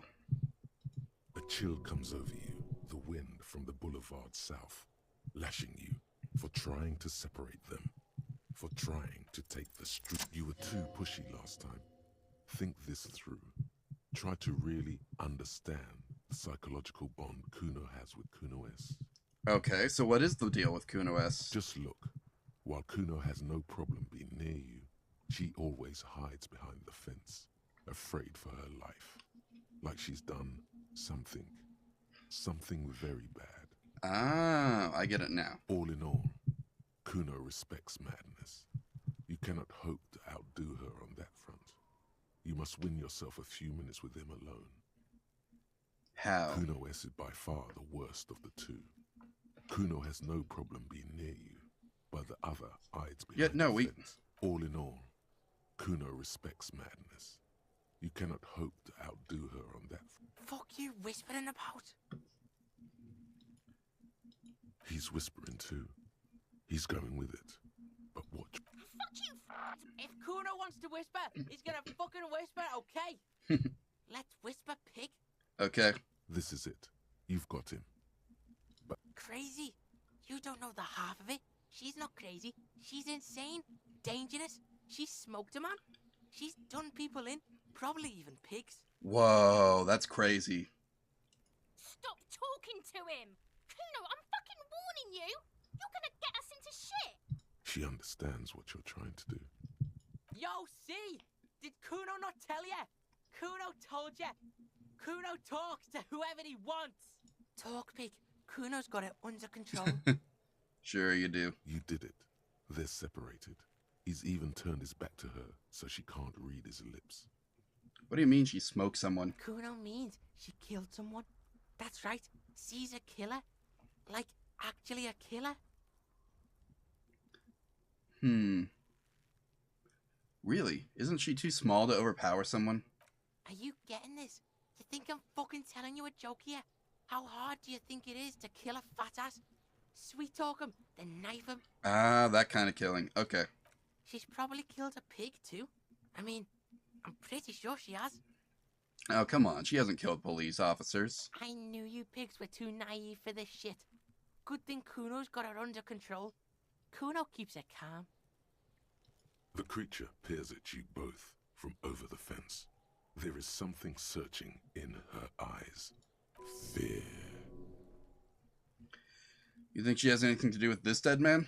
Yeah, she would have liked to fuck him up, but she didn't. Kuno wasn't around, and C was with Kuno. Where were you? Look, Kuno's gonna put you at ease. We didn't do it. Oh, thank you for telling me that. He speaks the truth, my liege. Oh, thank you, drama. So she's insane. Yeah, she's psycho. None of that kiddie psycho. Cat burning shit. She does the real deal. Whoa. Yeah. What is the real deal? Snuff radio shit. Believe me, pig, you don't want to know. Oh, okay. What's the language she uses? Fuck knows. She says it's the song of her people or some shit. Who's her people? Crazy people. The fucking Nakis. I don't know. Oh, okay. Some things are too awful to dwell on. The Nakis and Runkaris might be some kind of defense mechanism. Are you two related? Fuck no, she's not my sister. She's just a stray who got in. Like a mad dog or some shit. A stray? She was just there. What was that, Kuno? She was in the hallway, dripping wet, by the fucking shoe rack, in the dark. Why? Kuno's got no fucking idea. Her hair was all wet. I think she pissed on the floor too. She was there for 3 days, in the corner, every time Kuno went out. How'd she get in? I don't know. Someone left the door open. Kuno comes home, and she's sleeping under the desk, under the pile of clothes, like a dog. What about your parents? Kuno's dad doesn't give a shit. Doesn't even see her there, or thinks it's fucking Kuno. Shit's all on Kuno. I get you. Kuno S, two of a kind. Why is she called that then? 'Cause she fucking looks like Kuno. Oh, so you don't actually know her name? No one knows her name. Kuno told you this shit was Psycho Killer. I understand now, kid. I get it. So how are you dealing with all this? How's Kuno dealing? Kuno's dealing just fine. He doesn't need you fucking with any of it. C doesn't either. Okay. Kuno's got this shit under control. Okay, kid. No, it's not okay. C is Kuno's go-to. Kuno's protecting her. You fuck with C. You fuck with Kuno. You threaten her. You threaten to take her away. This is what it all comes down to. He needs you to take him seriously now. Okay. I'm going to kill you. I'll run when you put the cuffs on her, sneak up on you later, and fuck you up. Do you understand? He may not be able to do it, but he will try. Right now, he believes he will. I respect you, kid. All right. Now we can do business.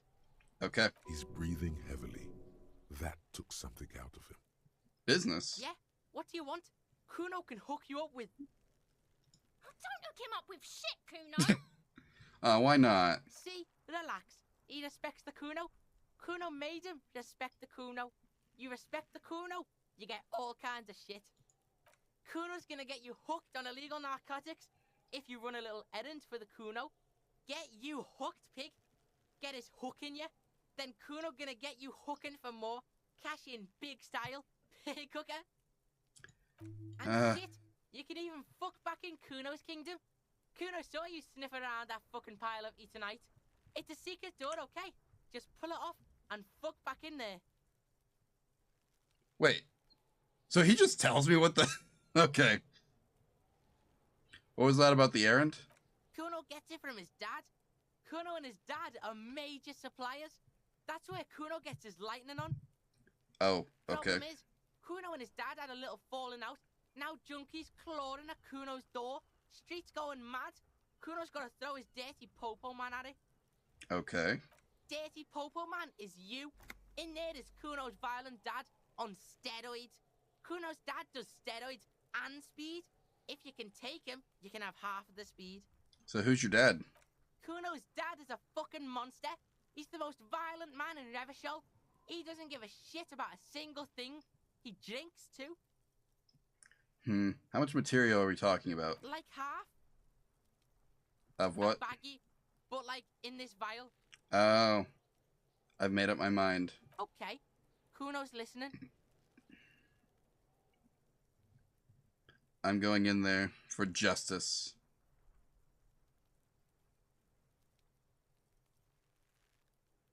No. I'm going in there, but not for the speed. I'm going after the most violent man in Revachol. Sure, whatever.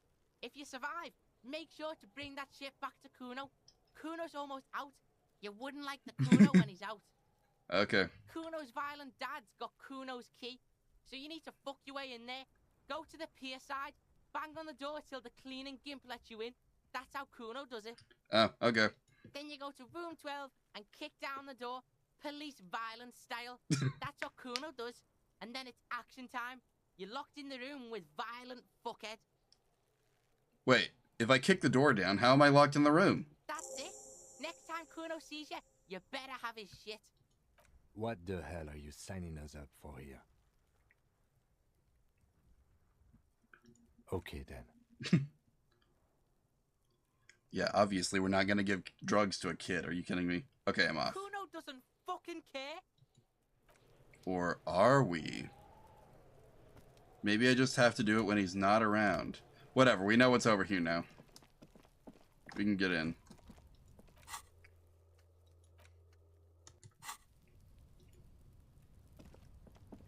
The pile of Eternite looks stranger now that Kuno told you about his pad. The funny thing is, I still have a chance to fail. I only have a 97% chance of success, so I still have a 3% chance to fail. Please don't do this to me. Please don't do this to me again. Because, unless Kuno lied, you should just be able to pull the panels aside. There it is. You see a shabby little door.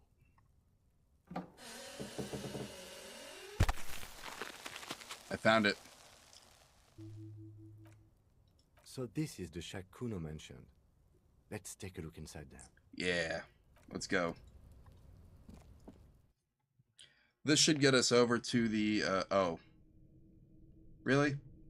Got a pig's head in here, kid?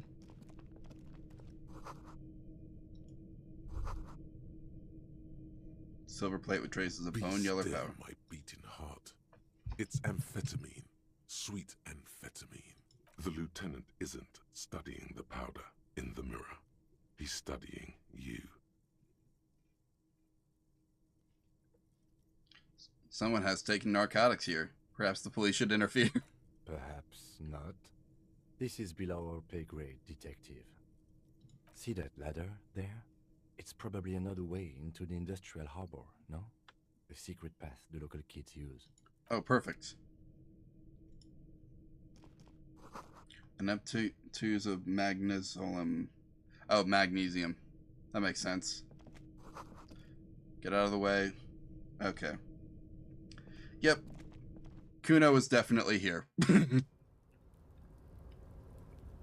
Hey, what do we got here? Oh, I can just go up there. Neat. Wait. Before we go there, what's over here? This doorway is going to collapse soon. Restoration pillar, keep the ruins together. What's this? I can grab it. A postcard. Oh, hey, look, money. I've still got a ways to go until I can pay off my hotel room for the night.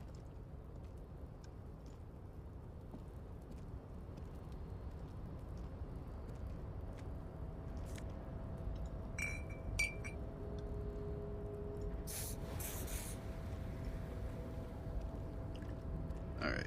Can we just, like, get in here like this? No. Looks like someone left his tarpaulin cloak hanging on the railing here. Look, Lieutenant, someone left his cloak behind. Yes, it's probably yours. It bears the RCM insignia, and you have a habit of being careless with your equipment. Oh, okay. You could probably make the jump. You look like you've done some track and field in your day. The wind is aggressive up here. The lieutenant looks at the enormous crane towering in the distance over the container yard. The look in his eyes is a mix of the engineer-like interest and the wonder of a 6-year-old seeing a horse for the first time. Now that's a big crane. Yes, that's one way of putting it. It's certainly an impressive achievement of engineering. But I digress. We were focusing on your cloak here. Now we can talk more about the crane. It's okay. What exactly are we doing up here? I was under the assumption we could ask the leader of this union to help us get this body down. This is why we're here, right? Or it Yeah. could be that we are just exploring. He's thinking you've forgotten where you are again. Do you really think this cloak is mine? Should I go for it? The cloak? I do think it's yours, yes. As to whether you should go for it? Well, it doesn't seem too dangerous. 2-meter stops. Whenever you're ready to do it, I'll be right behind you. Okay. What are my odds of... I have no points in this. Wait, do I have any items that would boost that?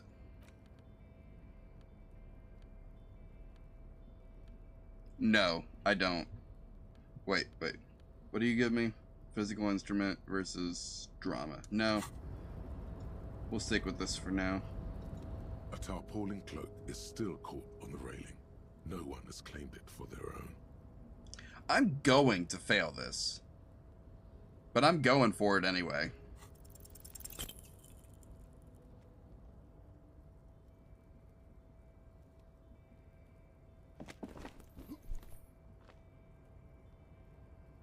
Nope, no. That's still too high. What were you thinking? You're not a gymnast. You're a boxer. And you've climbed way too high up here. Right, I can't do it right now. I'll make the jump next time. Just be careful, okay? Wait, how did I If get you injured? almost strain the muscle there. Is there another way over there? Because if there's not, then I don't know how I can progress.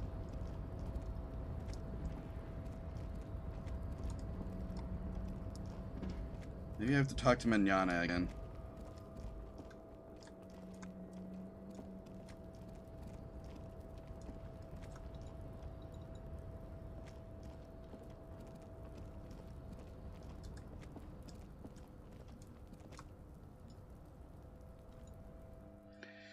Yeah, I think we're gonna have to talk to Manana.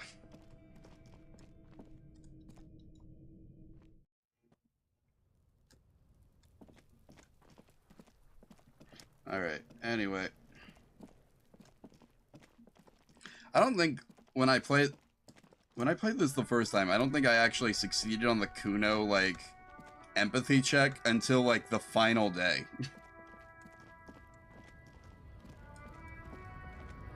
Alright, Manana.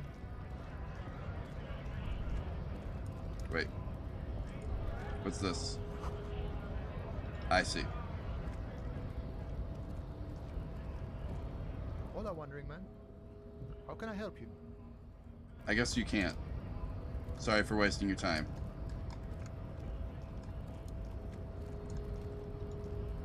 What's this? I can't open this door. Okay. Wonder if Measurehead could open the door. Have we spoken to this guy yet? Betrays your degeneracy. Yeah, I know. I've had a rough however long I lived before the game began. Yeah, Measurehead. His body totally betrays his degeneracy. Don't say anything. Size him up first. Are you admiring my morphophysiology? It must be frightening to stand in the shadow of this racial pinnacle. Be calm, Sandwich. You are not in danger because you are not a threat to me. My body is unimportant. I'm with the police. We need to get into the harbor. That is precisely the negligence that has led you to succumb to Al Ghul. You reek of it. An invisible sword of Al Ghul emerges from your throat. You cannot see it, but others can. It is making the woman in my company sick. Which one? There's like 3 of them. Kim, is it really that bad? It's not good. Okay. It's like a rat crawled into your stomach, got drunk, and drowned. You're right. I'm an alcoholic, and I need the dead body in the tree to no longer be in the tree. No, you don't. You need to get another drink. Occidental Haplogroup B4 is done giving orders around here. The influence of the Am Sandwich race is waning. If you say so. Show him the ham still got it. I am the police, and I need you to comply now. Jerking motions. Signs of a late-stage neurodegenerative disorder. How far the Occidental Haplogroup has fallen. You were once a noble and powerful race. Look, I don't think I'm the best representation of anything. You gave the world eugenics, electricity, and powerful weapons of war like missiles and aerostatic aircraft. You made great gains in metallurgy, race theory, and statecraft. You dominated lesser cultures, like the deformed Hemians and the inexplicably potato-obsessed Khoikos. But now your ascent to the genetic summit has halted. You are obsessed with sadness and with frivolous pop culture. If you say so. You will be superseded. Isn't that right, babe? It is, baby, yeah. You know it. There is a button right behind him, just out of reach. It must be the one that opens the door to the harbor. Okay. This man is not budging. Let's hope his superiors inside are more cooperative.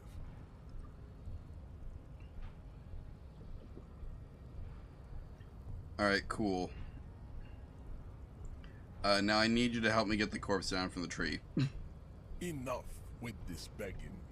You should leave the stage of history with dignity by inviting the other races to a great world war. Do I look like I have the authority to do that, even if I wanted to? Bring your troops to the Seminine Islands and to Boogie Street, and we will pulverize you.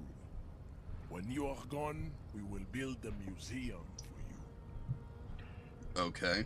The walls will be lined with bottles of Al Ghul, your beloved beverage. Inside, We will store the odes to homosexuality you call art, and your microcephalic skulls. This is your chance. He's talking. Rip into him with a punch and catch him off guard.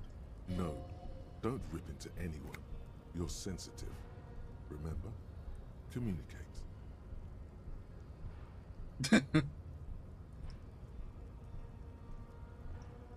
Know anything about this mug? He does not so much as glance at the object. This your kind of thing? Stop showing me your pathetic cup. I have no interest in it. I guess it's not his. Does he strike you as the kind of man who puts mugs into trash? You serve the Union, don't you? Aren't they white? Don't be vulgar. White or not has got little to do with this. The race enigma runs much deeper than that. Okay. There must be some friction there. He's keeping it well hidden, however. Yeah, but you still serve them. Mr. Clare is a man of vision and means. He has the will to confront polycultural capital. Something your race, naivistic communists, never did. Also, to serve is noble. It takes discipline. Your petulant individualism has only contributed to your race failure. It is lax and moronic. Yeah, but I think communism is pretty cool.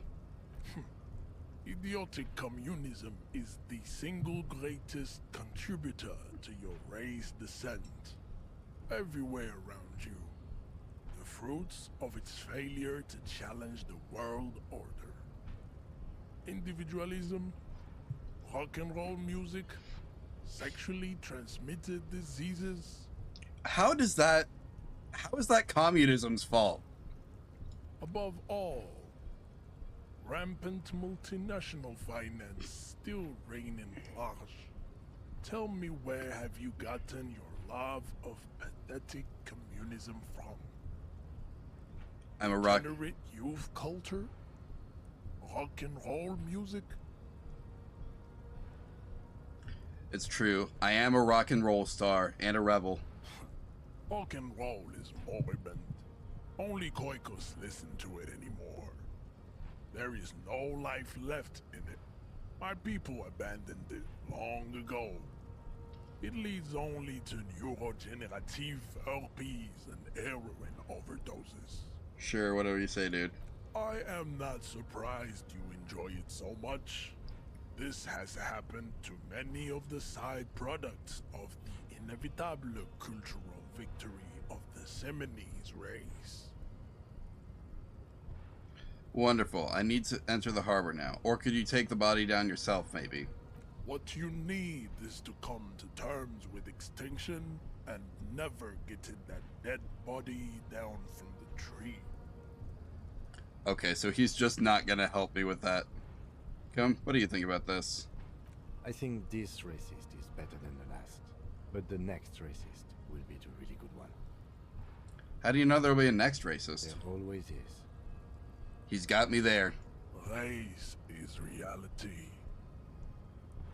Why you're not with the Hardy Boys? I am not the first line of defense. I am the last. In addition, these so-called Hardy Boys are an effeminate clique of bodybuilders. Their company is spiritually degrading. Now that's never... I've never heard those put together. Effeminate bodybuilders? Yeah, okay. Whatever you say, dude. The Hardy manlets are on the pay of the company. I answer to the Union alone. And I do this out of race heroism. Finance is an alien concept to the Seminoles. If you say so. Now leave me be. I must luxuriate in the company of my woman. I can't do this, right? But I'm gonna try. Oh, what? You've got to be kidding me. Just like that. Instinct. You goes. what? A solid strike straight into his throat. Into the cartilage. You could swear you felt the soft palate break.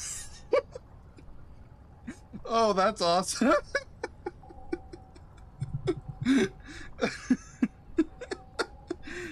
Oh, that was a ridiculously high roll. The man is reeling, gasping for air. Time stands still around you. In the distance, the sounds of the harbor are falling silent. Oh boy. Well, we showed him. All you hear is a small gurgling sound as a trickle of blood appears on the man's lip. He's open. Rip into him. Right hook. Escalate it. Get intimate with him. Bring the hurt closer. Okay. Oh. Okay, so this was never going to end well, I see. Oh God. Wrong move. Your head is in his hands, like a pair of forceps crushing you, and you can feel every jewel. Say it. I am a degenerate drunk. Take the pain, goddammit. At least take that. How did this happen? I was winning. You were. But then you made a wrong move. And now your skull feels like it's about to crack. I am a degenerate drunk. Even under the increased force on your skull, there is no pain. Just the sound of your own blood gushing in there, feeding your mind with oxygen. You are a poor player of physical chess.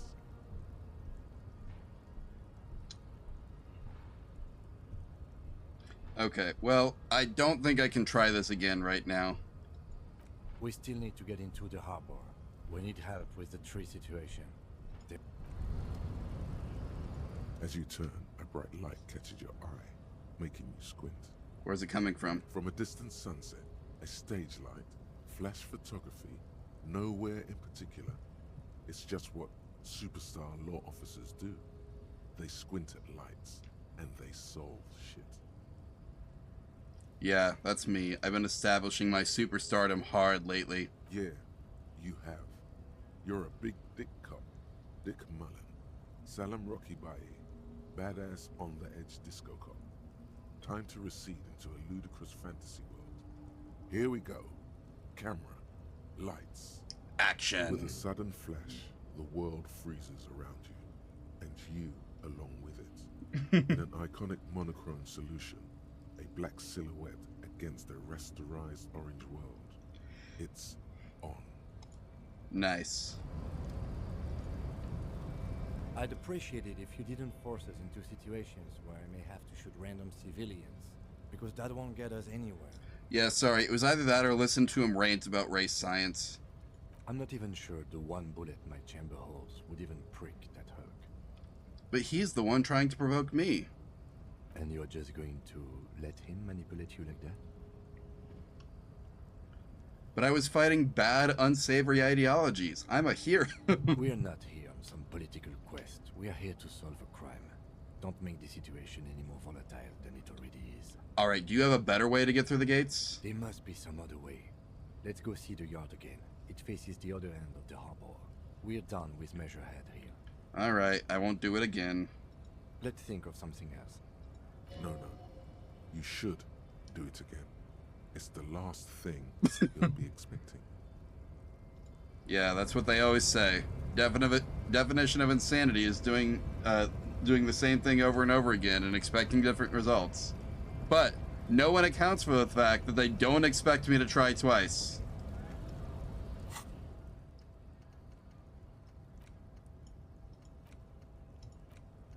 Let me internalize this new idea about me being a superstar real quick.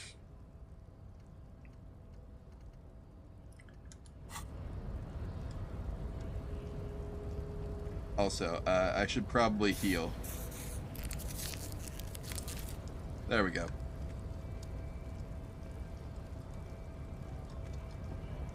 That's better.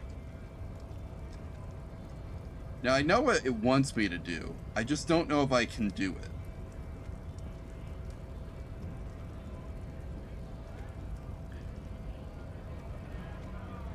I might have to find another way. Also, am I still holding cigarettes?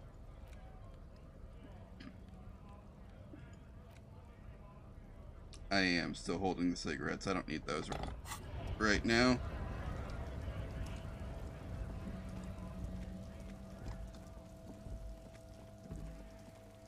We can move on.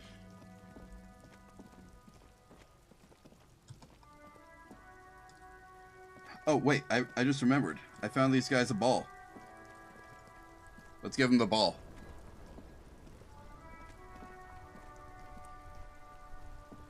This time I will not throw it in the ocean. Vigilance officer, what can this old carabinier do for you? What is this? Are you mocking us? This isn't for pétanque. Now. No need to get angry again, René. I'm sure the officer tried his best. It's not like there's a bull kiosk here in Martinez. Yeah, I'm sorry. It's the best I could find. The best, huh? This isn't even a bull. But fine. I guess you did attempt to right your hooliganism.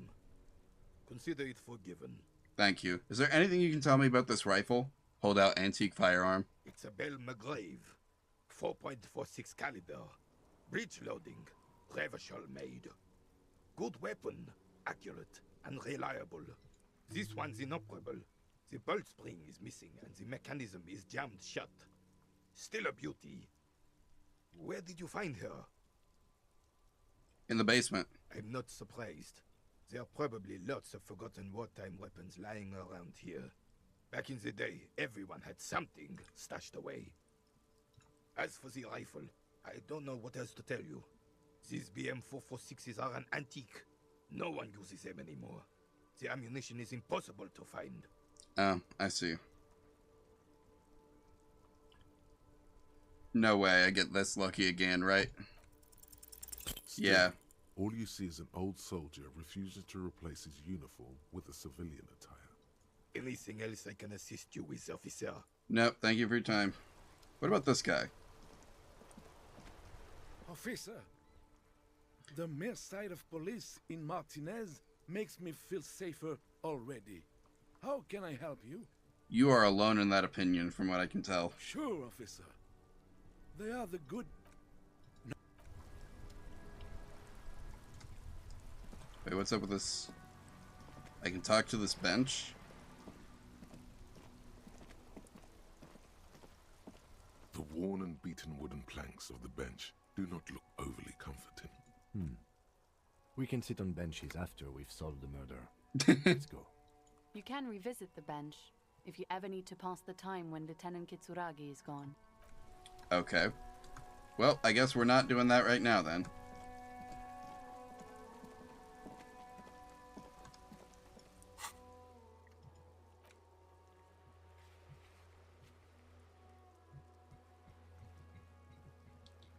Yeah, I know I can try that again. Electronic oh! I know where that's at. Okay.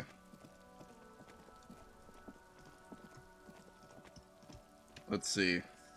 Can I pick up the Call thing box again? with a matrix of push buttons lists all the companies in the East Delta Commerce Center. You lied to me. You said I could do it again. Right?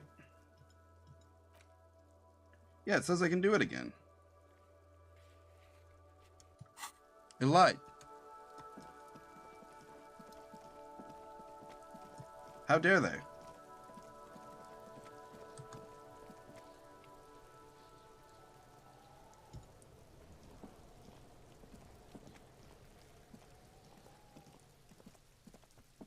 There are several footprints. Okay, wait. If I smoke more cigarettes, can I...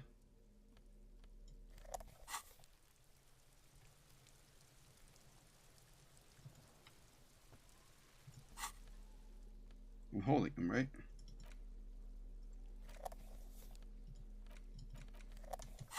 Yeah, there we go. How do I use it? Oh, there we go.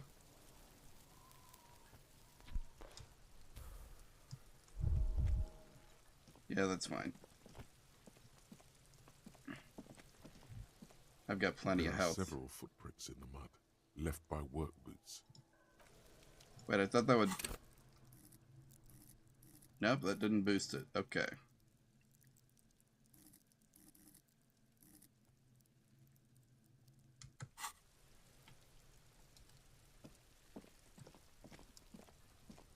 Is there anything?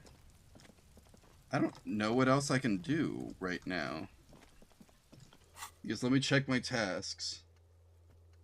I never drank booze. Get the body down. The jam mystery. Find the lady driver. That's gonna be like an end game thing, I think. Track down my badge. He put the clothes in the trash. Joyce's info. Victim's tattoos. He made the call.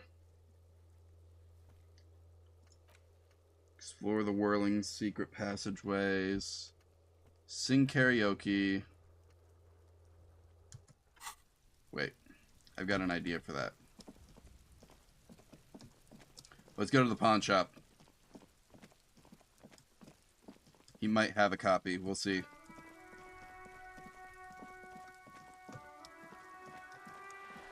That was over here.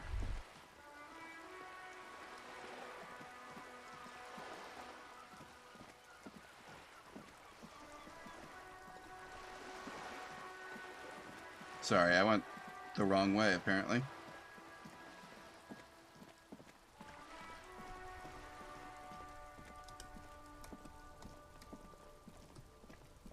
Oh, I see. There's a actual, like, listed benefit for smoking. So I was still on the same smoking boost as last time. That's why I couldn't try it again.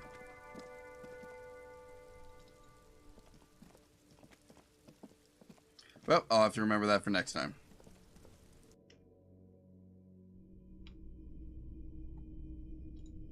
What's this? A typical Martinez streetlight sits among assorted floor and table lamps. Okay. What's up The there? boomboxes on the shelf look well loved and well traveled. Chipped, dented, they stare at you with the unblinking eyes of their tape reels. One especially catches your eye. Deep gold and amber plastic with a big bold handle on top. A classic boombox that says Stereo 8 approved. This is you. Golden orange. A sunset suite. Just make sure it works before you buy it. Shopkeep, this Stereo 8 approved machine here. The Harman Welsh W2. Made in Vespa. Designed in Seoul. Plays all reel-to-reel formats. 2mm, 8mm, 12mm. It's even got a little radio in there. It'll set you back 12 real. What I really want to know is, could this device come in handy in police work? If police work means playing tapes, sure. You can use it for that. Or any other time you'd need to play a tape. Like a beach party. With sand and sun and seagulls dancing on the breeze. Theoretically, Kim, could I bring this to a beach party? Theoretically, yes. But we don't have time right now. It's generally murder investigation first, then beach party. Actually, it doesn't have to be a beach. With a boombox like that, I'd bring the party to the streets. You can play it any way you like. And I guess since you're a police officer, no one can arrest you for it. Kim might try anyway. That's all for now. Are you sure it's in working order? Absolutely. I've tested each one myself with recordings of speech, found sounds and music from a variety of genres. Even though I don't really like music. Really? Okay, well that's all for now. I can't afford this right now. Do I have anything I could sell him? We could probably sell the rifle. This postcard's no good to me. It feels wrong to sell the lieutenant's handkerchief. But I guess I could. Hello, hello. Let me know if I can help you with anything. There's something I'd like to Sure. sell. Let me have a look. Anything else you're thinking of selling?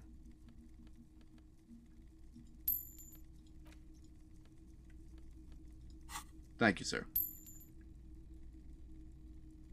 I have a fascinating photo of a corpse here. Oh, no. I don't like those kinds of objects. No sale. Do you know what the tattoos mean? Aphotic paths, counter-radiance networks, anti-magnetism. It's darkness. That's all I know. Sell me something lighter. Well, I don't have anything else to sell you at the moment. Another time, perhaps. Okay.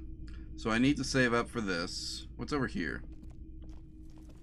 You see rows of toy soldiers guarding the rest of the trinkets displayed on the table. Some on horseback, others in rags, others yet in bright blue uniforms. All are stern and unyielding in their duty. Okay. Try to find something pretty and cool here. Then use it to win her back. Win who back? Yes. Buy something nice. A figurine. Okay, but who's her? This sounds off. You shouldn't trust this guy.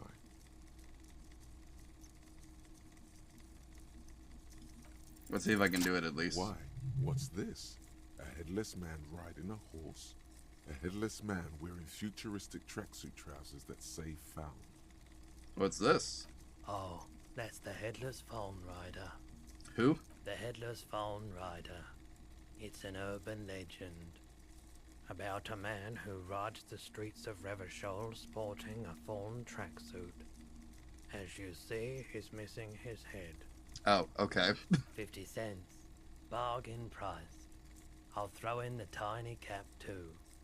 I think he's looking for it, or something. That part of the story has many interpretations. Well, 50 cents. Can't beat that. Did I mention that this figurine is supposed to be lucky? Always carry it with you. That was a very smooth salesman's grin that almost comes off as earnest. You should learn from him. Okay. Anything else in here I can inspect? There's no way I can buy that sign, so... But cool, I have a lucky statue now.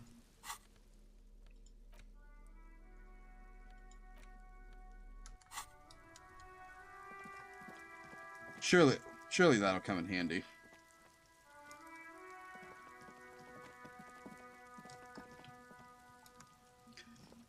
You never know, and you'll need a statue of a headless Found Rider. Right, guys? You're all with me on that, right? What do we got here?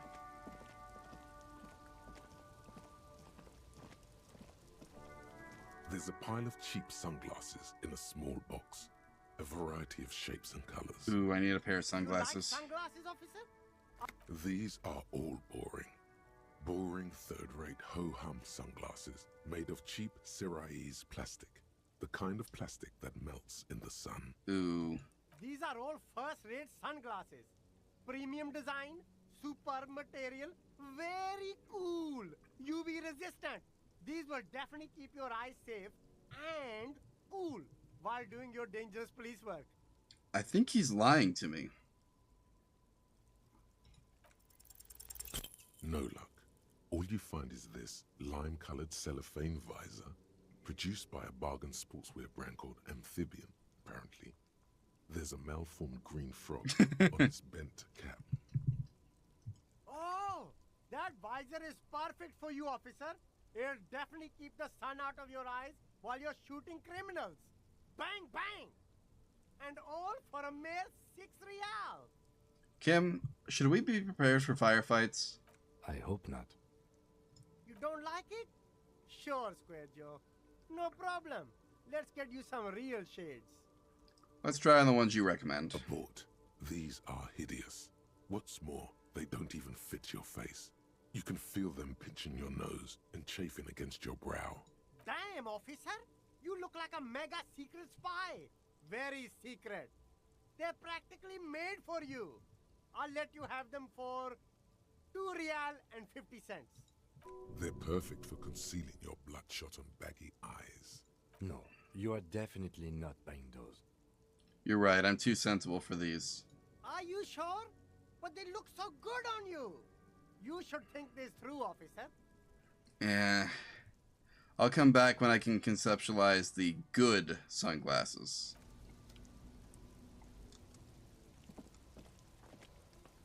I guess there's nothing here. Okay, well.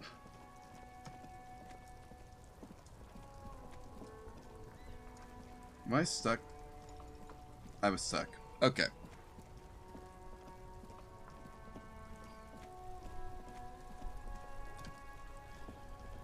Okay, so let's see.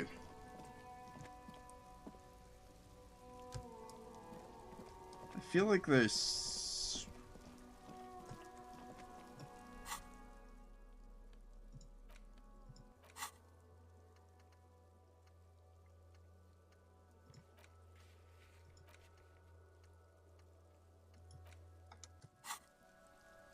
still a lot I'm missing.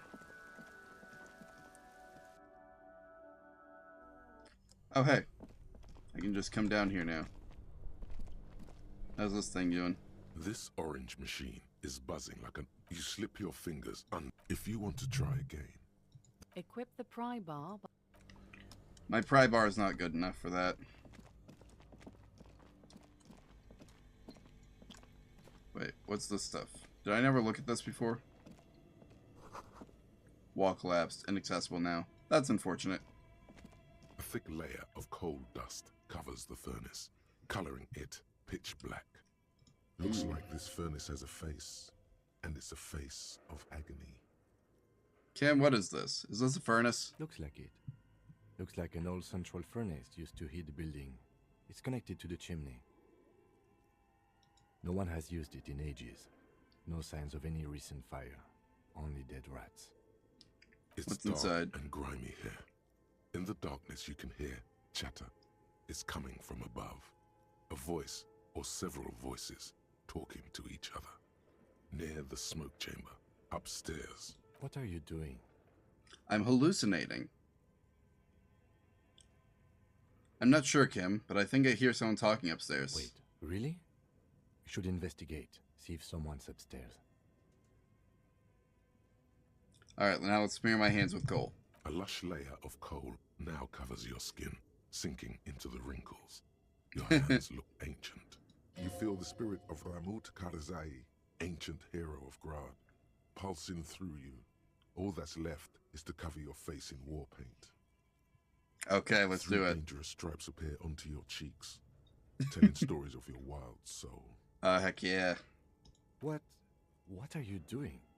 I am the reincarnation of an ancient Ilmaran warrior. Please wipe your face clean, officer.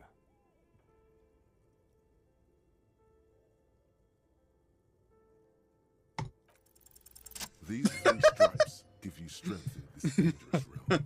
It would be foolish to remove them. I'm not wiping them off. We're exploring this dark place, and I need the protection of my war paint affords. And this protects you. This is traditional war paint. Okay, sure. Go ahead. A hollow ring echoes through the furnace. Your toe hurts. Maybe I shouldn't have kicked it. Bent metal, broken glass.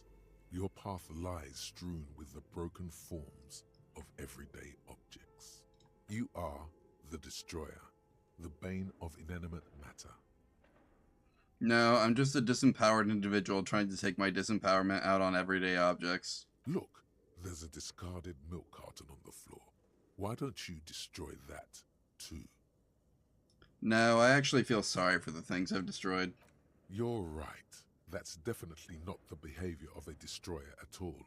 That's just severe anger management problems and a disregard for property rights. Now you get it.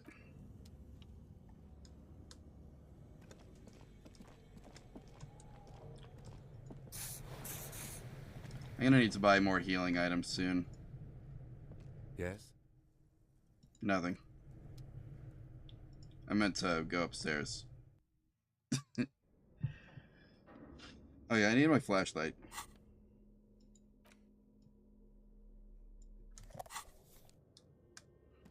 Now, was there supposed to be a door to an upstairs? Oh, hey, would you look at that? There's a door to an upstairs. What's this? An iron safety curtain curves before your eyes, folded like a bellows. It covers half the room, blocking the way into a colossal industrial chimney. What an odd thing to do. Nothing happens. Knock harder. Still nothing. No one's home. Knock even harder. Those curtains prove to be surprisingly sturdy. Your fist hurts now. Well, I gotta watch it now, because I'm completely out of healing items. There must be another way to wake up whoever is in there. Maybe we should ask the lady in the bookstore what's going on here. Yeah, let's do that.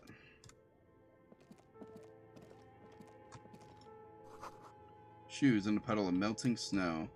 Ooh, what's up here? Oh, postcard. Don't mind if I do.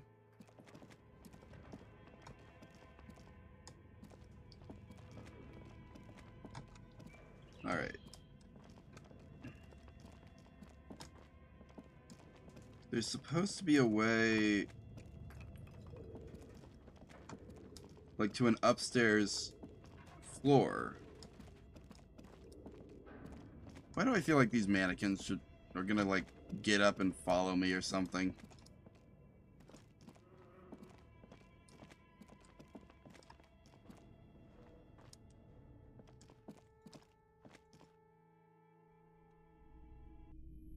Probably some other game I was playing recently that had that happen. Okay, I can put the flashlight away now. Let's get the crowbar back out. Perfectly reasonable response. Hey. You broke down the back door, the wards, the door. It's all gone now. Dark psychic energy leeching onto my shop. Sometimes it's necessary to resort to extreme measures, lady. I suppose it's all over now. I guess there's no escape. What are you talking about? It's just a door. Just a door? This place is cursed, detective. They don't call it the doomed commercial area for nothing. Just look at the sheer amount of companies that have failed in this house. Okay. I hope you're happy now. Happy that you've ruined everything. Now that you've broken the door, the curse is coming to get me as well. I thought the curse wasn't real. Of course you didn't. You're nothing but a policeman. All right. You know what? I'm willing to let you investigate the doomed commercial area. We are set on the path. There's little else to do. But before we go on, tell me, did you encounter the malignant entity? The entity? No, I don't think so. Yes, the malignant entity that lives inside the chimney. It takes the shape of a woman, a witch probably. I've suspected that she knows more about the curse than she lets on ever since I first saw her. Gonna hop off. Good night. Alright, thanks for sticking around. Hope you had fun. Good night.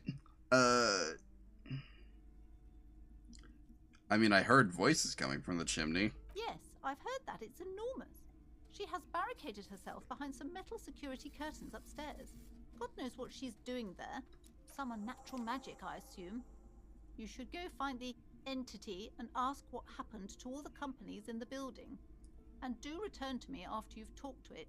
I'm quite anxious to know what she has to say about the curse. Okay, but that's not what I thought I was...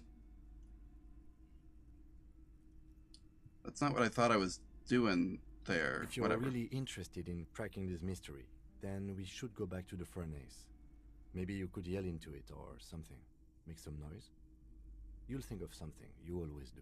Despite his cool, the lieutenant's interested in solving this mystery too.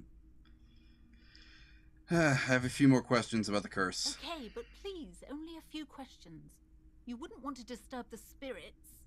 How does the curse manifest? The curse is so much worse than you could imagine.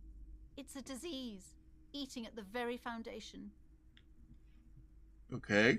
It's the curse of financial distress, of ruin and bankruptcy.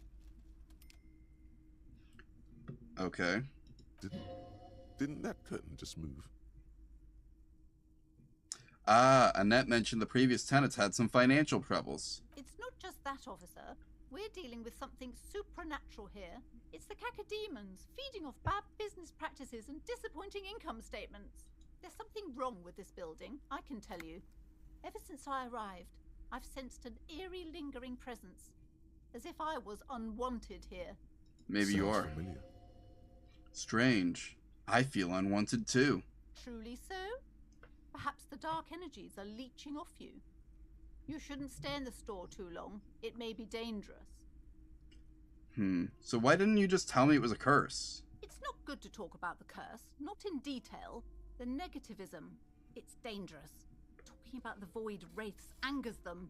Does it? Such wraiths may prove a formidable enemy. Suit up. Have you sought help from anyone? Yes. I've contacted numerous parapsychologists, and even a pair of Simonese mediators. They provided me with the wards. The wards help to keep the doom at bay and protect us against the darkness that lies further in the building. Even though now I fear, it's not enough. Is your pennant part of the wards? Oh, this? No, it's a special Himian amulet, blessed by desert pygmy shamans, with a spell of compulsion. It's to compel people to buy books. Oh, does it work? There are numerous spells cast throughout the store. I had the books anointed with a different inducement spell, for example. It's guaranteed to boost sales 15%. And does it?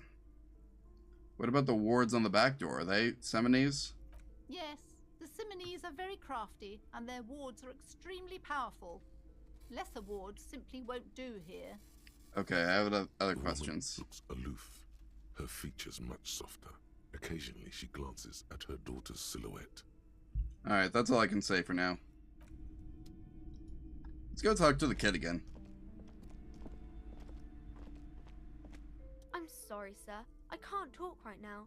I'm very busy with my homework. I have so much homework now. You just can't win. What are you doing now? Math. It's really difficult. Like, really. They say you need it to get rich. Better than standing outside in the cold, I guess. Yeah, math does help. I found something while you were away. What is it? I thought this would fit you. Like, thanks for helping out. Not me. The city, I mean. Like a detective does. It's a fedora? Maybe. It's the hat Dick Mullen wears all the time. You'll look way more serious with that. Oh, okay. Right, I have to get back to my homework now, before Mum notices. Alright, see you around. This is hard.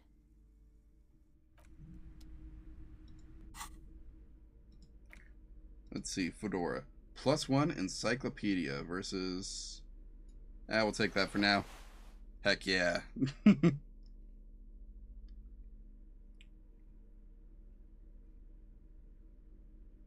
Let's see. Disco blazer. Nope. Items. Postcard. Okay.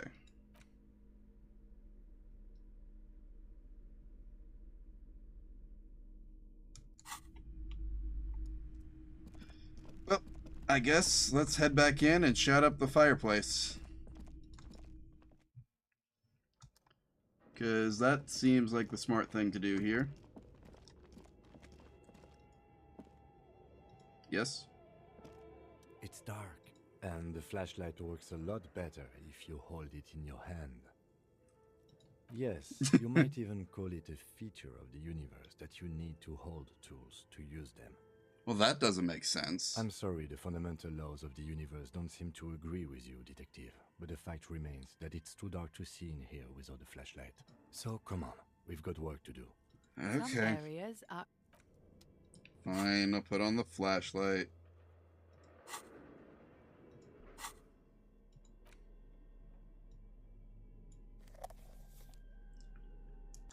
Alright, let's go. Time to go... What's over here? Oh. That's where this is. Okay.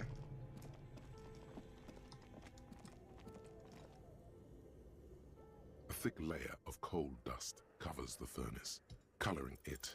Something breaks loose in you. A mighty bellow echoes throughout the chimney's depths. The chatter of tiny voices above suddenly cease. Then... Hello? You've awakened the the entity.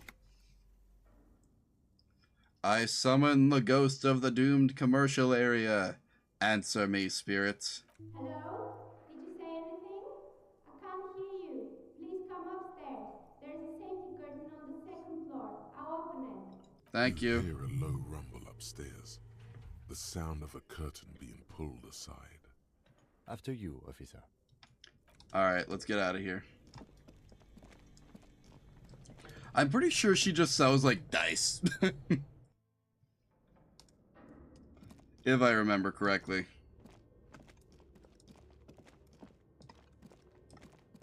Like, she's a big fan of, like, the board game. Yeah. Polyhedral dice. Candy dispenser has been repurposed to contain dice. Hello. I'm Nia. Hello. Did you try knocking on my window? I must have missed you. I've been listening to my Milius. So what kind of die are you looking for? Could this be the malicious entity? Perhaps it's wise to go along with this masquerade for now. Yes. Dice. She's got a direct view to the backyard. You should interrogate her about the lynching. Hold on. What do you mean by milieu? Yes, a milieu is like a call-in station. You need a two-way radio to access one. That's why I have these. Ah. Mostly, they just teach you to swear in different languages. But some of the stations can be quite interesting. I was so absorbed, I must have missed you knocking. I didn't knock on your window. Then how did you get inside?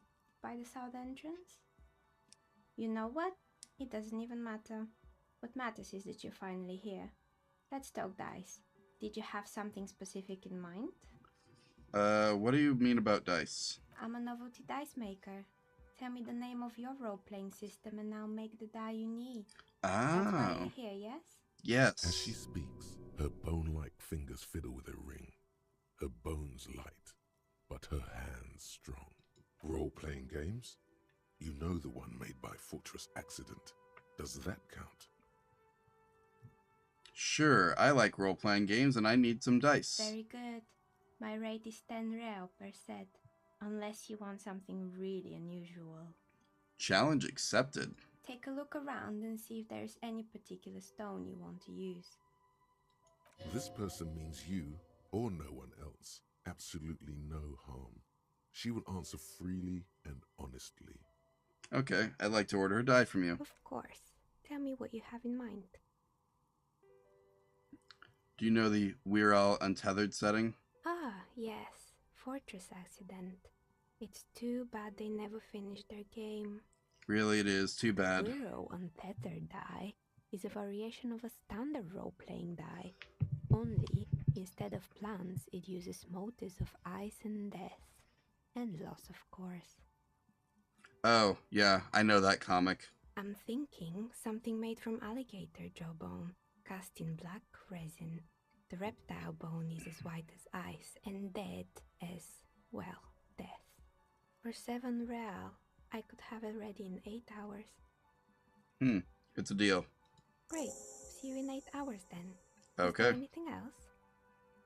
How did you become a dice maker? How did I become one? It was a business decision. I was a regular jeweler at first, but that's an unfocused field with too much competition. Makes perfect sense. I understand now. Some of my friends were role players. They asked me to make some polyhedral dice out of cobalt. That was my first order. I grew it from there. Do you play the games yourself? Not especially. I like working with rare materials and a steady pay. And role players as customers? They're nice people. She's thankful for the security they provide her. You're welcome. Because it's me. I'm role players. What do you know about the man who was lynched outside the world back there? Nothing really. I didn't know him. Did you see it though? Who cares about the dead body? We might be dealing with a malignant entity here. Yeah, but like, you know. This is also a witness for our main case. The lieutenant looks at his notebook. Then the woman under the large window. Your window looks directly onto the courtyard. You're saying you didn't see or hear anything unusual last Sunday evening? I'm sorry, Detective, but as you know, I usually have my headphones on when I'm working. It shuts out most of the daily ruckus behind my window. What do you mean by daily ruckus? Well, there's always something going on in the Whirling's backyard. During daytime, there are usually those kids. And lately, I've been seeing a lot of drunk workers hanging about. Must be because of the strike. Ah, I see She's now. not sorry to disappoint you. Informing on someone in a murder investigation would intrude upon her focused existence. But I never saw anyone during that fateful Sunday night, I'm afraid. Do you often work Sunday nights? It's an odd profession, making dice for people. But I like it, and I prefer doing this to sitting at home. And you never took your eyes off work to look out the window? I might have, but in this case, all I would have seen is my own reflection staring back from the darkness. It's really hard to make anything out in the yard when it's dark outside. Besides, I rarely get up to look out the window when I'm in the zone. Alright. Thanks for your answers. She nods. Anything else, officer? Where are we? We're inside the chimney of an old central furnace. It's strange, I know. But when I arrived here, all the other rooms were taken, so I had to build myself a makeshift home. Besides, I don't really have to pay any rent here, so that's a plus. Okay. Plaisance was right. There's an entity living in the chimney. You should ask her about the curse. Okay. Great here. I've heard this place is cursed. Do you know that people call this the doomed commercial area? I've heard the stories, but I don't think those stories are true. Wait, what happened to all the companies then? It's just capitalism. We only hear about tales of success, so it's often surprising to realize how many ventures actually fail. Yeah, y'all had no idea how many times I've failed to do anything. It's most of the time. Yeah, but someone's convinced this place is swarming with malignant energy. Plaisance, the bookshop lady? I've heard that her business is doing rather well. Have the energy spared her somehow? Actually, the bookstore isn't doing that well. There's hardly any customers, and she exploits her own daughter to keep the company going. Oh, right. But it's not just the bookstore that's still up and running. What about the Whirling in Rags? Some people say it's part of the building complex. Yeah, but it's like the other building. Wait, it is? You could say so. Both houses were built at the same time and under the east of the Commerce Central project. Oh, okay.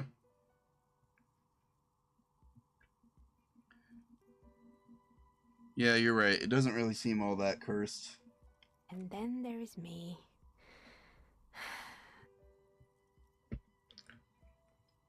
How are you doing? I've been here for 14 years, selling novelty dice to role-playing enthusiasts. Not exactly a million-real business idea, yet somehow I've survived despite the talk of malicious energies. Strange, isn't it? Is it? It's because she's in cahoots with the demons. Plaisance thinks you're the source. Malignant entity? What does that even mean? Some kind of sorceress? What about you, officer? Do you think I'm the malignant entity? I don't know. I'm having trouble seeing it, if we're being honest. The jig is up. The she-demon knows you've uncovered her true identity. Time has come to face the source. Fear not, for the forces of the universe are supporting you in this psychic quest.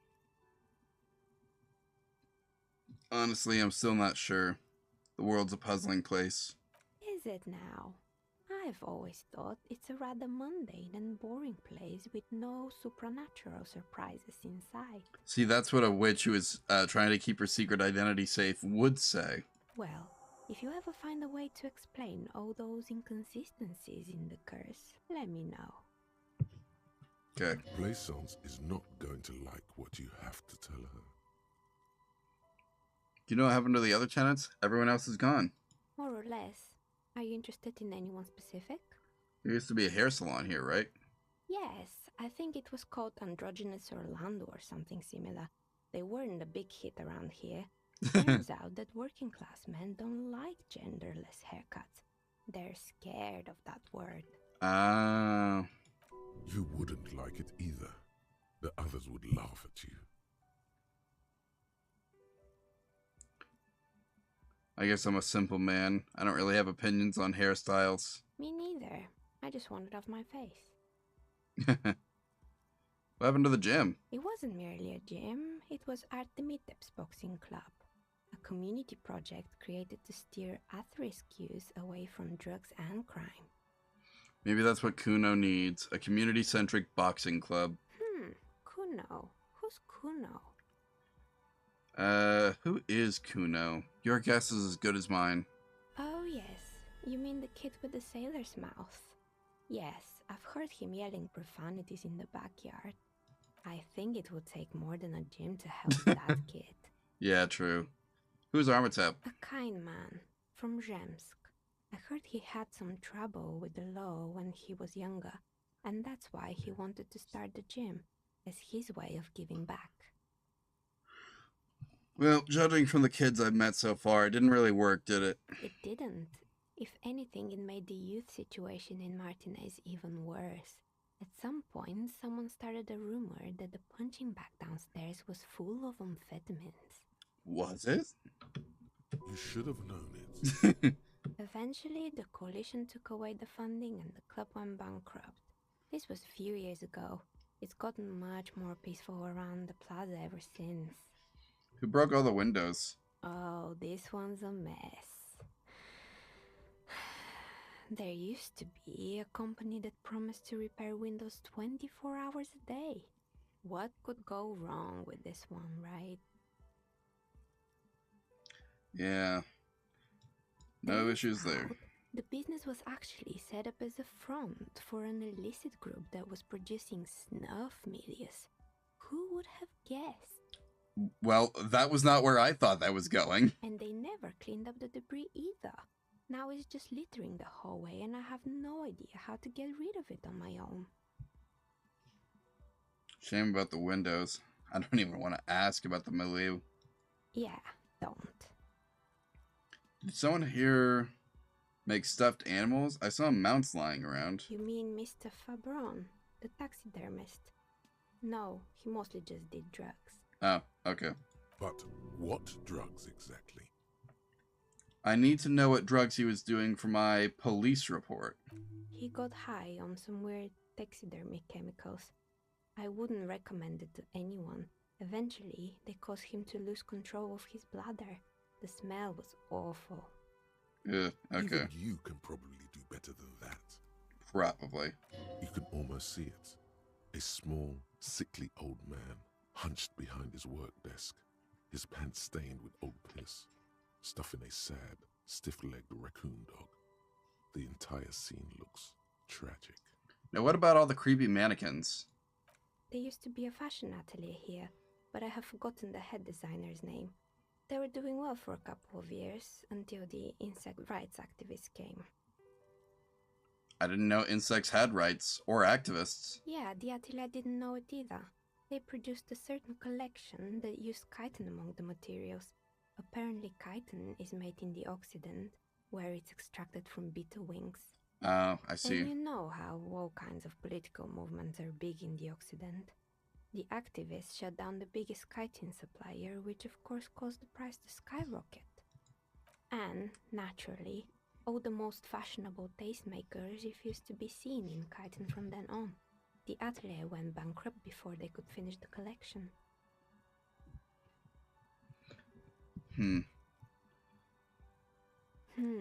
Really? Anyway. Poor guy. Suddenly, you get a feeling that insects are important to the case somehow. It's hard to say why. I'll hang on to that feeling. It's with all the rotor blades and skis. They were made by a company called Slipstream. After they pivoted from making rotor blades to skis, their chief executive took off on a vacation, with all their money. Oh. Honestly, I think it's quite funny. I think he's still sending out holiday transmissions from Tulula or Tiumotiri or Hashtkor or wherever he is. What do the transmissions say? The usual, I imagine. That he's been thinking up all kinds of new business plans and can't wait to get started on them just as soon as he returns. Men like that are a curse. He must have a history with men like that. Sure, but Slipstream is history now. All their remaining assets got seized by the bailiffs in 47. I have no idea why those skids and blades are still lying around in the house. Not much use now, I guess. Found a strange machine. Fortress Accident, the radio game studio. She liked them. Probably good clients. They were an interesting bunch. We talked about role-playing systems every now and then. Once, I even saw two of them get into fisticuffs over Wiro. They certainly took their work very seriously, even if they seemed to be chronically liberal with their schedules. What happened? The usual. They ran out of money and couldn't get the project done on time. What went wrong? Well, I did hear them talking at times. They seemed to believe they were historical individuals on some grand quest. From what I've seen of the projects, that did look pretty impressive. Yes, but when the money started to run out, they just began to complain a lot about capitalism. You know, how the markets are rigged to keep out new businesses and so on. They really are, though. In the end, they just didn't get it done. They didn't have enough willpower to produce something truly historic. And to show up to work on time. Oh, that was the real issue, wasn't it? She's right. Showing up to work on time is important. Showing up to work on time is hard. No, scratch that. Showing up to work at all is difficult. Especially if you've been drinking. It's too bad. I would have supported them. The project looked great. Not the wisest decision. You would have lost all your savings. Yeah, maybe, but... The dice is black and filled with little silvery flakes, like snowfall. Anything else? There was a terrifying taxidermied bear in the cellar. Oh boy, the fabled Revachol ICT. You're in for a treat here. The place was owned by two guys who had some rather innovative ideas about marketing. The bear was one of them. Now ask me about their other ideas. Alright, what about the other ideas? There was really just one. And it involved picking out the prettiest girls in the neighborhood and paying them 20 cents per hour to man the booth. And by man the booth, I mean slump behind the counter with a face that could maim you if you ever dared to disturb their bored magazine browsing. Sounds like she really didn't like those girls. Fritta does the same thing. I know someone like that. She worked at the Frit. Employing silky teenage girls is a widespread practice, yes. Unfortunately, they always come in packs. I'm talking about acne-ridden girlfriends and gorilla-like boyfriends loitering near the shop. At least that's what happened with Revachol ICT. I see. And they already had the bear. What about the bear? The bear. Yeah, I know. I saw the show. It wasn't all that great. So it didn't work out, I take it. Of course not. The bear was terrifying. No one wants ice cream guarded by a hostile apex predator. To make matters worse, the fridge didn't work too well either, and half the ice cream came out malformed and partially melted. Oh. Fascinating. Eventually, Revachol ICT lost the price war to its rival, Class A 5000. Class A 5000 sold caramel sundaes for only 5 cents a piece, out of regular fridges. I mean, the bear was scary. The taxidermist who made it said it was his vision beast. He said he met his vision beast while high on desiccants. He called it Megatherion. Scary, but cool. What's a vision beast? It's an imaginary beast that guides you through life by telling you to do more drugs, mostly. Oh, do I have one of those? A wise and noble beast, guiding you toward the land where the streets are paved with drugs. This must be my vision beast. The horrific necktie tightens around your neck, strangely excited. But it doesn't feel particularly fun this time around. Not now. What? Do you ever feel like your vision beast is trying to blackmail the fun out of you? No, officer. I don't have a vision beast. Oh. Normal people don't have vision beasts. Only drug-addled madmen like the taxidermists do. What about horrific neckties? Do normal people have those? Neckties? I guess they do sometimes, officer. But I don't understand how it's relevant to our discussion. It's probably not. Anyway, now you know the story of the fallen ice cream empire. Outside it's light. Light scatters from the low-hanging cloud cover. There's always the threat of snow. Anything else? Another failed business, perhaps? I've been here for a long time. I found the intercom, but it's not working. Oh, right. I hope you didn't try to ring me. I don't know how I could have. I think none of those doorbells work, including mine. I'm still in the middle of connecting the wires. Sorry about the confusion. So the name card with the empty name card... Bah. The doorbell with the empty name card was yours? That's right. I haven't even written my name there. As I said, it's quite useless right now. It doesn't work yet. I was wondering about the whirling rags. You could say so. Both houses were built at the same time and under the East Delta Commerce Center project. That explains why you can call the whirling from the intercom. Albeit, I doubt that anyone responds. I'll get someone to respond, you'll see. If the whirling is part of the same building, then it's part of the doomed commercial area. The darkness of this place is there, too. I saw the name East Delta Pinball on the doorbell. Right. It used to be a gaming arcade. This is an ancient failure, before my time. I'm not surprised, however. I am. It's pinball. Are you kidding me? My advice? Don't base your business on a fad. Hypnotism, floriography, trick-track, especially pinball. What's wrong with pinball? Agreed. Pinball is the worst. His disdain for pinball could not be clearer. Man, y'all must have hated that one level in Sonic Frontiers. So I tried calling Slipstream SCA and someone answered. It can't be true. They don't work here anymore. They've been gone for years. Yeah, but someone did answer. Are you sure it was Slipstream SCA? Was it a woman? Maybe it was Plaisance from the bookstore. She said she was from Tricentennial Electrics. Tricentennial Electrics? Yeah, that's what I said. It used to be a major electric company 100 years ago.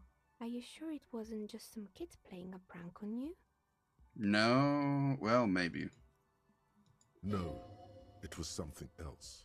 It was eerie. No, it was something else. Something. Just repeat what my inner voice said. Pranks can be eerie.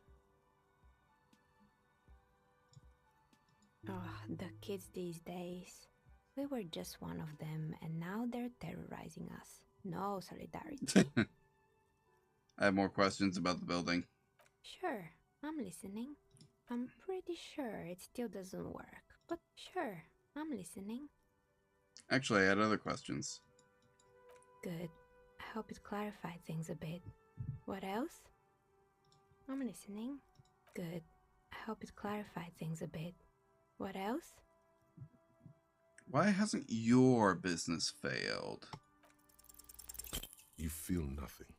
If anything, it's uncomfortably warm in here. Excuse me, what are you doing? I'm taking off my clothes so I can connect. Officer. Is it just me or is it hot in here? No, I don't feel hot. We're in a derelict smokestack. If anything, then it's cold here. I'm just trying to lower my body temperature. And why would you do that? It's part of this special technique I have. And what technique is that? Okay, hear me out. Sometimes I get these feelings. Miss, I apologize for my colleague's behavior. He is still recovering from an unusual medical episode. You don't have to tell him about that. Officer, this isn't how mature adults deal with their feelings. Now you feel something. Cold damp of shame washing over you. No, not like that. It's like you can feel the wind, or I don't know, the air pressure, and then the air tells me things. The air pressure told you to take your pants off in my studio? Yes, exactly. Can you please employ this special technique somewhere else? I work here and my work requires concentration. Half-naked people don't help with that. Okay. Some kind of superstar. That's me.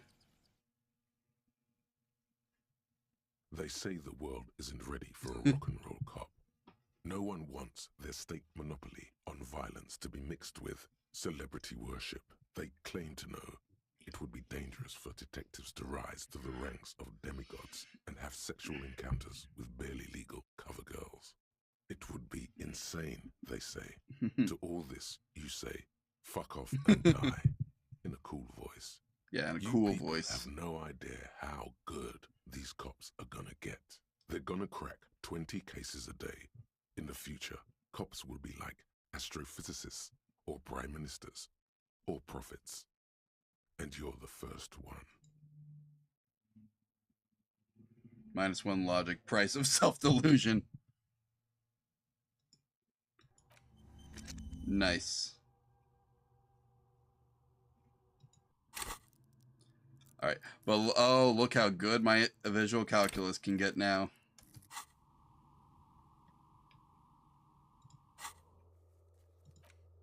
I'll have to come back for that later.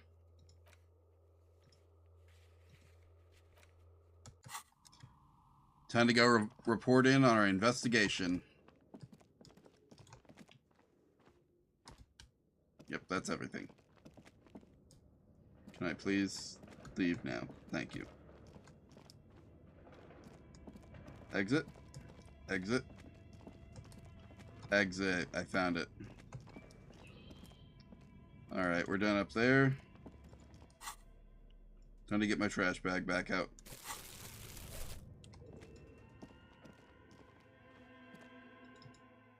Can we go? Thank you. Hey, good news. Building's not haunted. What have you found? And also, do buy the books. There may be teachings in them. I talked to the entity you told me about. Her name is Niha, and she's a novelty dice maker. A novelty dice maker? Well, spit it out. Why does she need the dice? For some kind of sorcery? Sometimes they use the ankle bones of sheep. She's not a sorceress. She's a businesswoman. I don't understand. If it's not her, then where is the source of the doom? How did she explain the curse? Just don't say you don't have any answer yet. The uncertainty is killing her. You've come this far. You know how to end it. There is an entity behind the entity. She said it's just capitalism. Bankruptcy is a quirk of our economic system. Wait, what? The entire economic system is cursed? Yeah. This is a lot for her to pass. Yeah. I'm afraid only world revolution can heal you.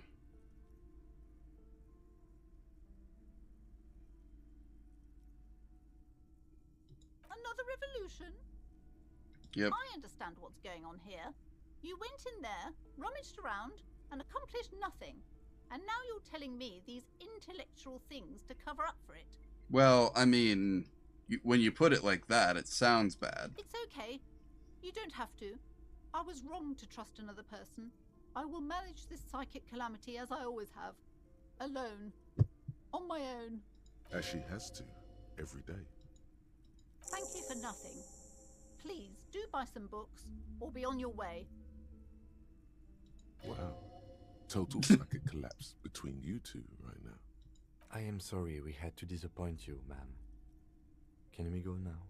Yes, farewell for now. I'll be back later, probably. Alright, let's see. Now that I'm a superstar, What's something else we can get good at? What do I need to get good at, actually, while we're on the topic?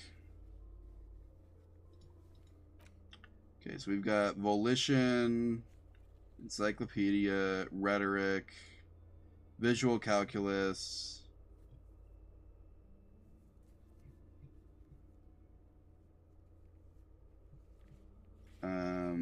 logic, chem, logic, conceptualization, box of sunglasses. I have a lot of conceptualization things. I don't want to do this one, but like...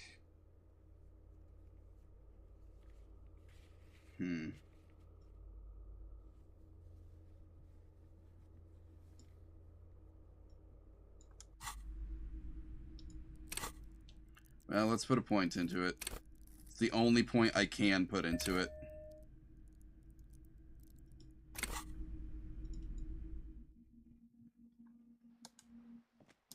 Alright, let's go try and do a poetry now.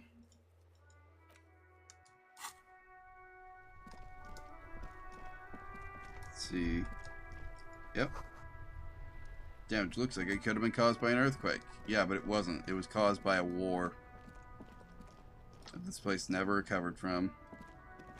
Still here. Stuck in this damn jam, my man. What's up? No. Just no. I can already see it's failed, and I'm stopping it now. Until you have good poetry, you have no poetry. This guy has amazing willpower. Honestly, he's the only one of that intellectual bunch I trust. That's all for now. Bye.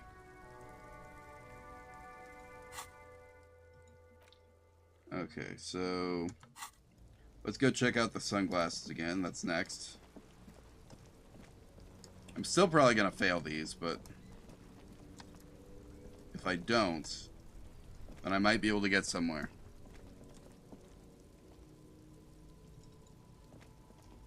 The shine on these sunglasses lasts a lifetime. No luck. All you find is this lime. No. Oh, that visor is... You don't like it? No. Sure, Square Joe. No problem. Let's get you some real shades. The ugly glasses. No, I don't want them. What about these? There are clothes inside. Cheap second-hand clothes, smelling of strangers' body odors. Yeah. Don't be shy. These are premium class clothes. Good quality fabrics, best retro design. Save the economy with your style, officer. You find your hands deep in tattered and faded garments made from weird polyester blends that make your body itch and sweat in all the wrong places. Well, where's the right place to itch and sweat? Economical, but also trendy. Look first-hand, buy second-hand. Keep the economy moving. No good. All you can come up with are some treated wool pants. You can tell they're too tight around your thighs and too loose around the waist. They itch like hell. Like an itch pit in hell. Ugh.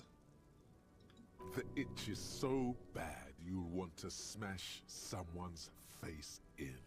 Sounds real bad then. Natural materials, see? Real wool, 100% skin friendly, and they're yours for only 2 real. Yeah, I don't want them.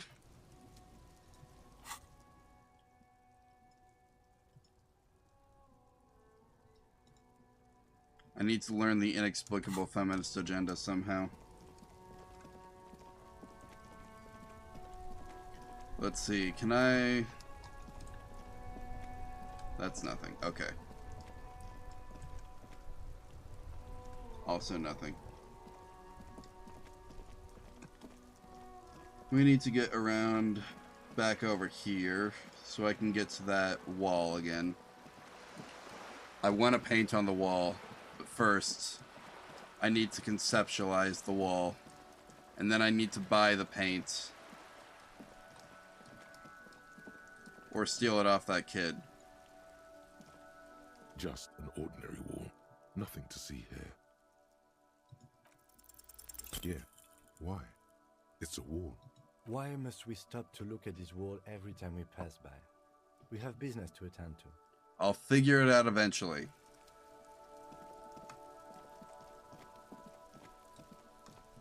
Can I go in here? There must be another way into the building. Why is that so loud?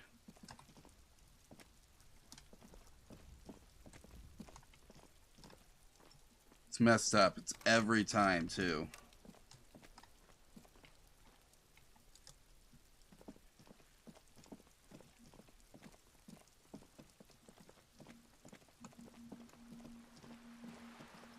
Well, I guess that's what I get. Expecting different results and all that. Yeah, don't mind if I do. Oh, I can go in here. A sturdy metal door guards the southwest entrance to the apartment building. It's locked. The door rattles against your knuckles, but there's no response. Let's knock again. The door rattles again, but this time you hear an elderly woman's voice calling out from inside. Stop banging on the door! I'm not letting any more strangers inside. But I'm with the police. The police? Everyone knows the police don't come round here. But I'm not joking. No, I already told you. I won't be responsible for any more strangers getting into the building. Go check the backyard door. Maybe someone there will. Backyard door? There must be another entrance to the east. Kim, tell her we're real policemen. Madame, I assure you, we are real police officers. There is no reply. Just faint, sweeping sounds inside. The door rattles again. Stop banging on the door! I'm not letting any more strangers inside. Who am I speaking to? Doesn't matter who I am. Now go on, get out of here. The police. Please, let me inside. It's cold out here. I'll go check the backyard door.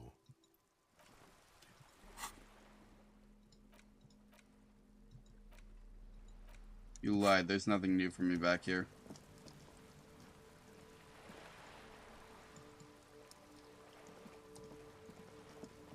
Okay, well, I guess that's that. Heck.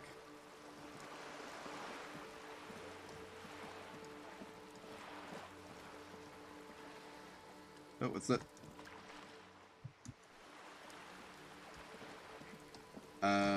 Okay. Oh, it's those things. The ones that are covered in gum and unusable.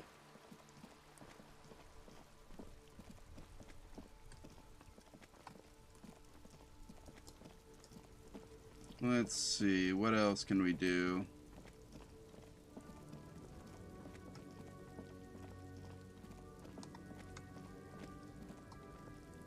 Is there anything over here? There's nothing over here. Okay. That's fine.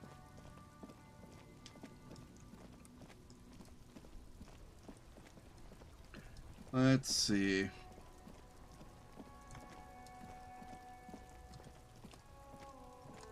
What else can I do?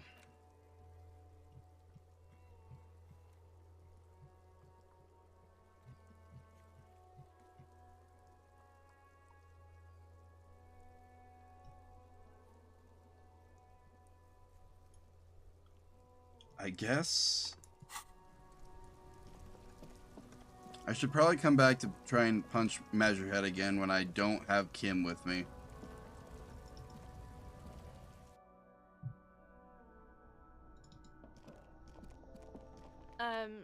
Is this about the questions again? Because I don't really know anything. Does Frit have a warehouse in the back of the Whirling and Rags? A warehouse? I don't know. Maybe. I don't really care what Frit does. Come on, give me something to work with here. She looks up from under her brow. Fine. Frit doesn't have a warehouse. Just a little back room here. Okay?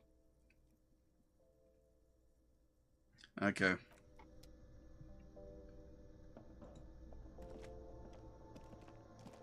The tear machines. Your bottles clunk into the machine, and the money appears with a satisfying jingle.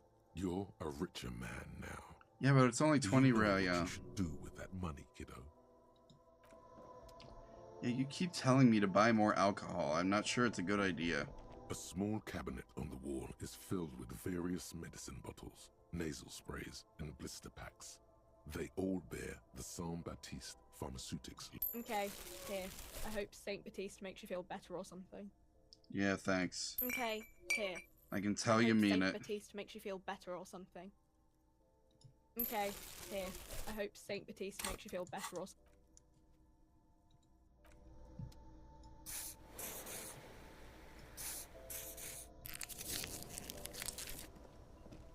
There we go. Back up to full health. It only cost me most of my money. You're just afraid because we're better than you.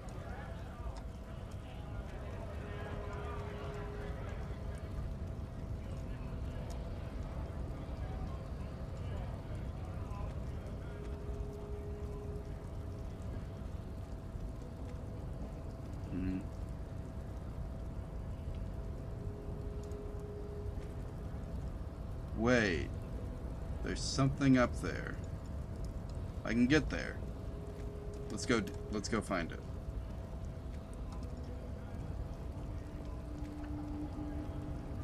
We're investigating, boys. We got this. Check this out. We are smart detectives. I can find things. I'm good at investigation. Why do we slow down? Man, he looks like he's in worse shape. He probably is.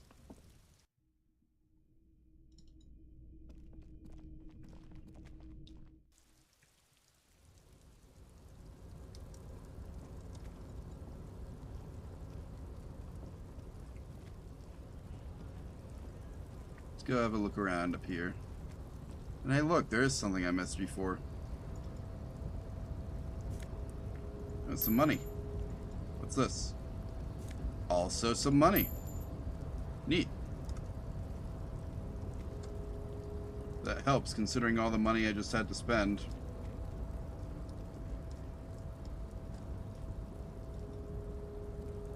A tarpaulin cloak is still caught on the railing. No one has claimed it for their own.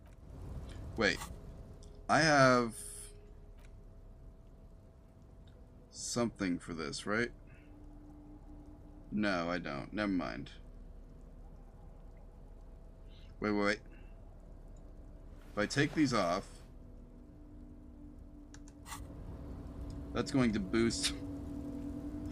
Does that work? A tarpaulin cloak is still caught on the railing.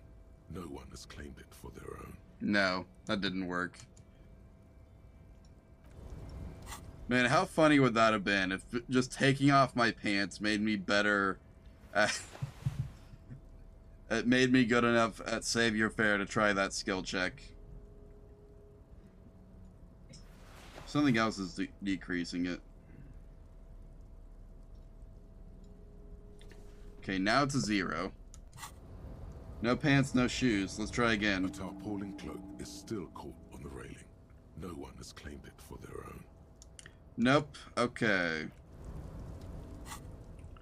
That did nothing for me right now. But I am going to have to remember that. I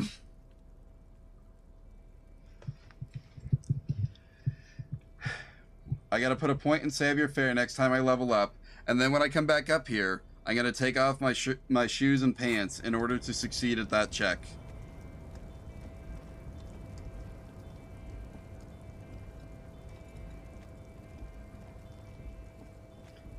That's how we do it. This is how we win.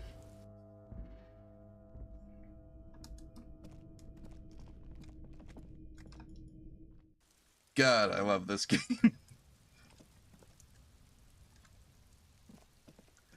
Impeccable logic, as always.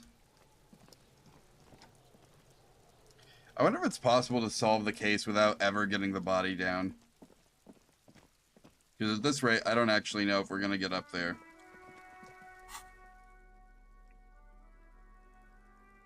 Wait. This boosts my conceptualization?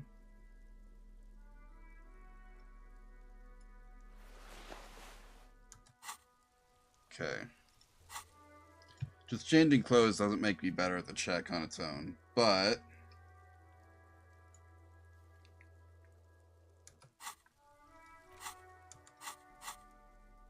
Really, I should take any boost I can get.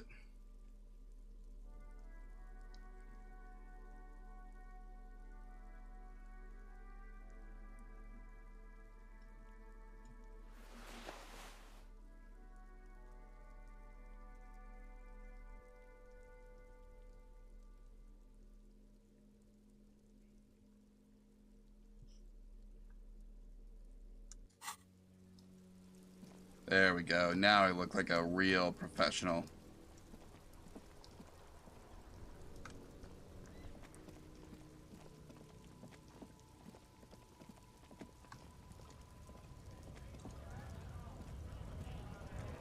Okay, you know what? No, I can't talk to him again while I have Kim. Well, I can, but I'm not going to.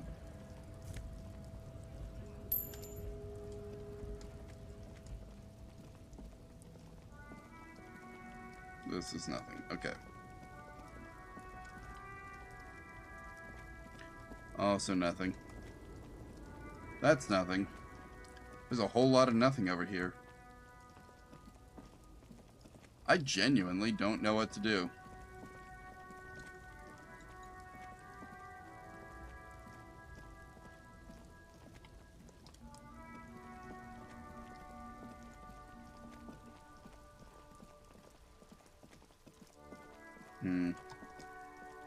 Who's this? Oh my god, I built with my bare hands. Real working class hero there.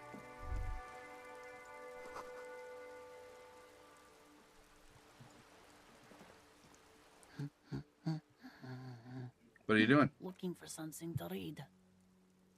I'm a policeman. I know you are. Okay. Everyone can see that. The rectangles.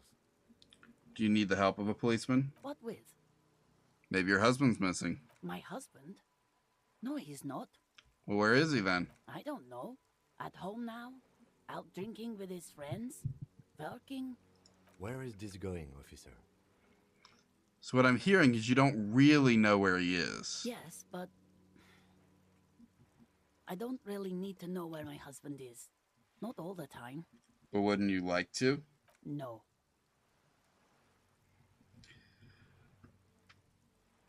I can totally help you find your missing husband. Why are we still talking about this? I haven't lost my husband. She has, though. The husband is totally lost. You should tell her that it's okay. It's okay. What? It's all right not knowing where your husband is. Nothing shameful in that. Who said anything about shame? Stop talking down to me. My husband is not missing. But he is. You can feel it. Or maybe it's something else then. Maybe your children are missing. No, absolutely not. Okay, so where are they? Are you a policeman or a nanny? Nanny, where are they? They are not missing, sir. You know where they are. They're at home, smoking, giving the ladder of vices a chance. Yeah, What that's if totally something it. horrible has happened? What if they're dead? That's the bad vibe you got before. They're at home, right? Smoking cigarettes. What? That's just... My daughters are perfectly fine.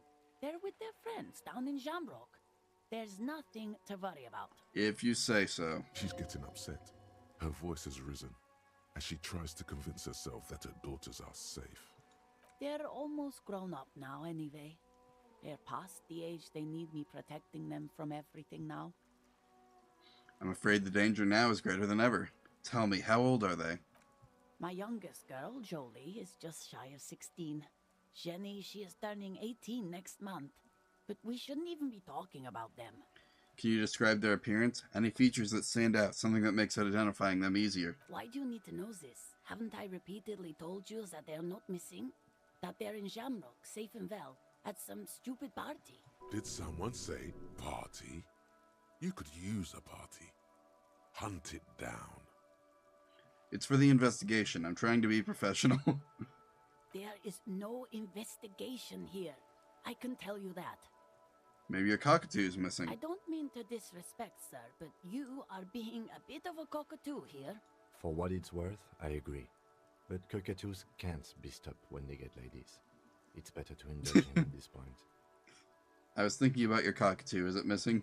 I don't even have a cockatoo. And guess what? What? Even if I had, it wouldn't be missing. Alright, just wanted to make sure. Great. What did you mean by me being a cockatoo? Nothing. Go read up on them if you're so interested.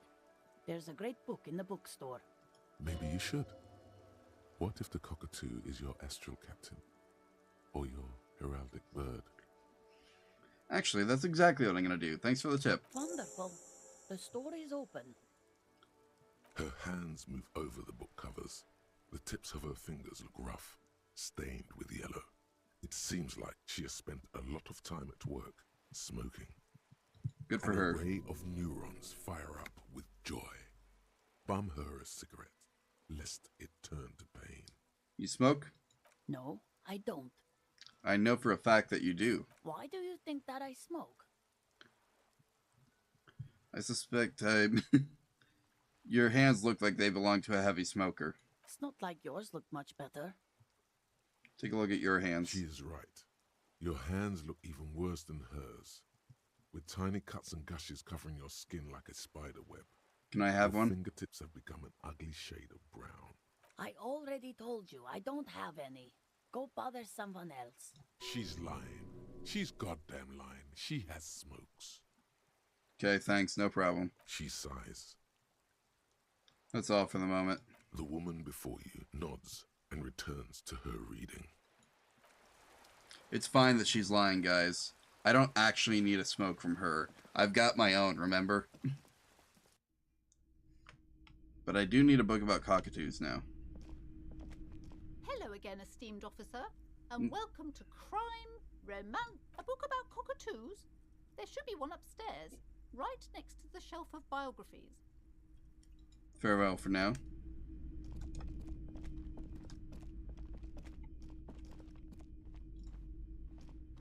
Several maps have the maps look old. This large map displays archipelagos. You see a constellation of small dots on the light blue emptiness of the Insulindic Ocean. The largest in the northeast is La Caillou. You are here. Another far away in the southwest, Seminese Islands, Ile de Fantôme. What else? Ozon, Laurentide, Fas a la Mer, Archipelagos, North Arcade Islands. All just specks of dust on the vastness of the Insulindic. On the edges of the map, the color fades into a blur of dotted lines, black and white. In the northeast, a dust mite stands on the north coast of Caillou, in a bookstore. It's you.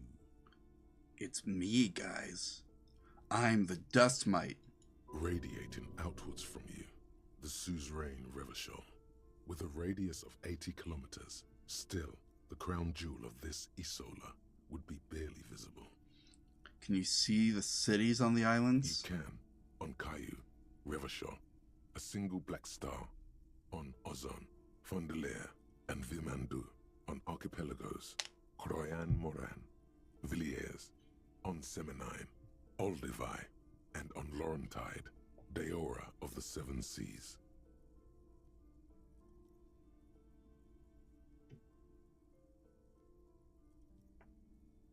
Okay. Lost little pearls of light, tiny fires in the dark. Look at the edges. The ocean breaks apart into a tangle of cosines and azimuths, all pointing into pale nothingness. Windy is the north azimuth. Grad is the northeast azimuth. Samara is the east azimuth. Seol is the west azimuth. Isolas, they're called.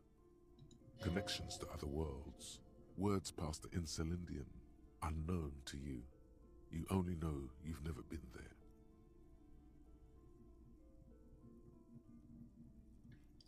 Okay. You have little idea what they are. Distant stars, gods. But looking at them makes you feel almost non-existent. Whatever they are, the Isolas are immeasurably large compared to you, and very, very far away. Okay. Perhaps they are gods. Let's see, is this the cockatoo book? A sulfur-crested cockatoo sits on the cover, its beak slightly open. Turns out that there are so many different cockatoo species, and they all have behavioral problems. Turns out that there are so many... It's a must-have if you own a cockatoo. I've heard they're quite capricious.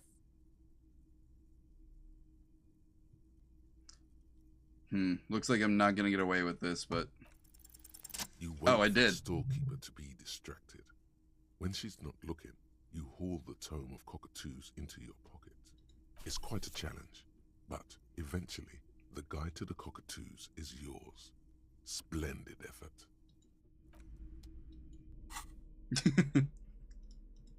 Yeah, that's right, get robbed. A cockatoo is a parrot with an erectile crest, found on the Seminine Islands and in southern Fas a la Mer.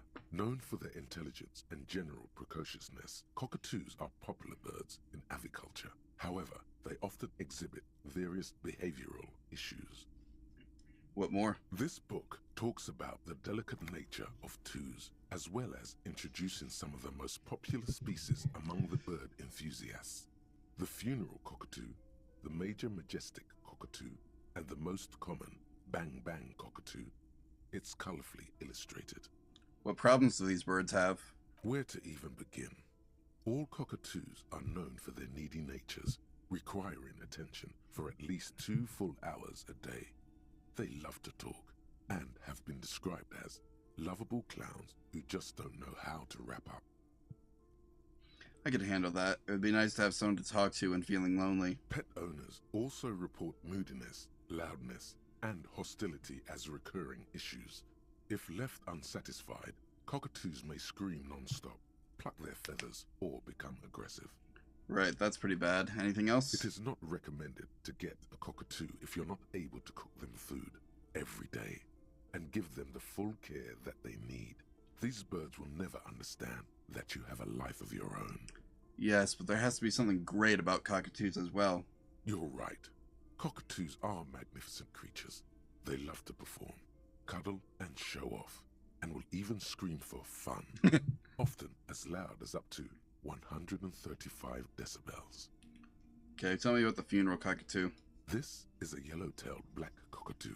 Its specific name, Psittacus venereus, relates to its dark and somber plumage. This bird looks as if dressed for a funeral, 24/7. There is something indisputably ominous about it. Ooh. Nice. Tell me about the major one. Perhaps the most impressive of all the species, the endangered major majestic cockatoo, is often described as the most flamboyant bird in the jungle. Its pink-colored wings and flowing crest embellishing its proud and bumptious nature. In the words of poet-explorer Sir James Fournier, few birds more enliven the monotonous hues of the verdant forest than this big, bold, and beautiful species. That must be what that woman outside was comparing me to. Tell me about the Bang Bang cockatoo. Despite its banging name, the Bang Bang cockatoo is actually the shyest of the species, common in almost all Seminoles forests, as well as zoos and homes all over the world. Its plumage is mainly grey and white. The Seminoles name, Bang Bang, is thought to be of onomatopoeic origins. Oh, that does sound like me. Yes, but all those cockatoo species are so different. Which one are you? Obviously, I'm the Major Majestic. You're right. Your Majesty embodied. This big, beautiful bird belongs on your heraldry. Yeah, that's right. We figured it out, guys.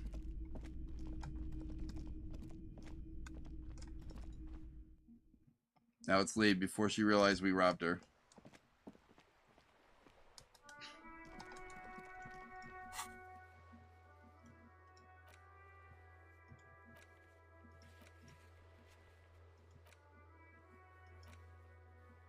Who made the call? Still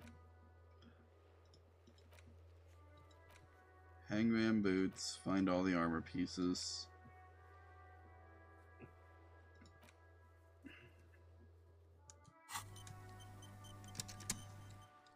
Alright, I gotta find some way to make $10.10 by the end of the day.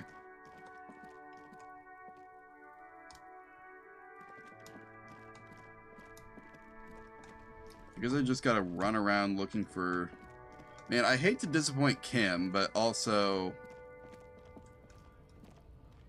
I can't do this one yet, can I? Looking for something on?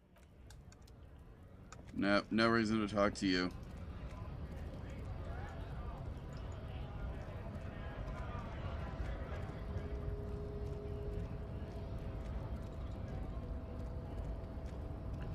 Let's go. Hello, sir. I'm here to bother you again. Your race descent has only worsened since I last saw you. You have really let yourself go. Tell me about it. What do your tattoos mean? Racists are generally not very good examples of their race. I am not like them. I am craniometric perfection. I have taken the trouble to permanently draw a phrenologic grid on my skull and features. Are you sure? This should dispel any doubt. Oh. Are you sure I'm not craniometrically superior to you? You exhibit forward projection of the jaw, indicative of schizophrenia and sexual inaccountability. From a purely aesthetic standpoint, the dimple in your jaw makes you look like a baby. This is not craniometry, just an observation. What else you got? It is impossible to see any more of your bone structure. It is covered in the ravages of Al-Ghul. From what remain of your features, I can see fleshy lips, baldness of the head, and long arms relative to lower limbs. Yeah, that's all accurate. This leads me to conclude you are not a police officer. You are a common criminal, an offspring of murderers and sailors from Sur-la-Clé and Vesper, and possibly even the degenerate sheep herders of Ubi. Interesting. So one of my ancestors was a Sir de Clef and the other Vesper? Your racial heritage is uninteresting. It is the same as all Rivasholians. Your parents and their parents made the decision to reproduce while under the influence of Al-Ghul. That is the only reason you are here. If you say so. He's right there. It's almost impossible to get it on unless you're both drunk. It's too scary when people are sober. Is it? I wouldn't know.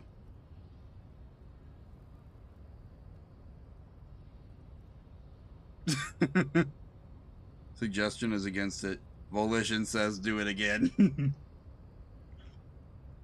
Kim will not be happy with me.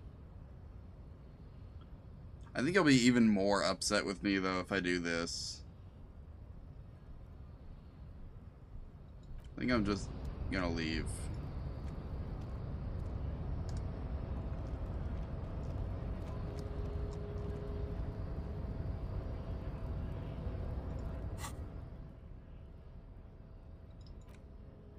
The worn map features the patchwork. Must have already done that.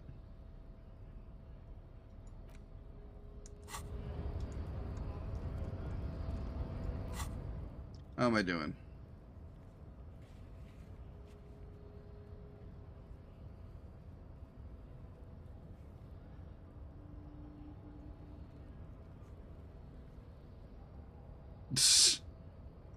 I have 15 points of communism.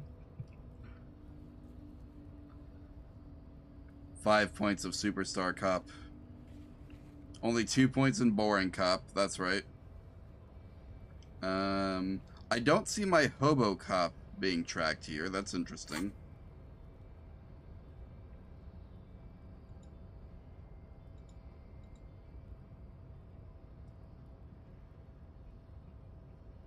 There's so many ideas I can internalize.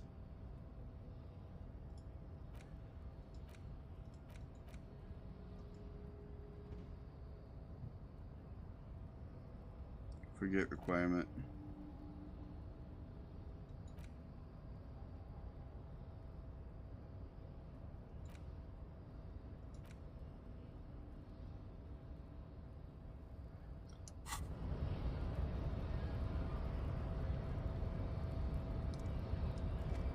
Okay. Well, I guess, man, we really still need to find another way in.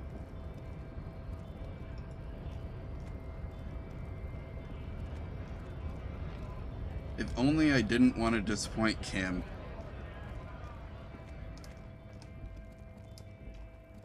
This would be so much easier then.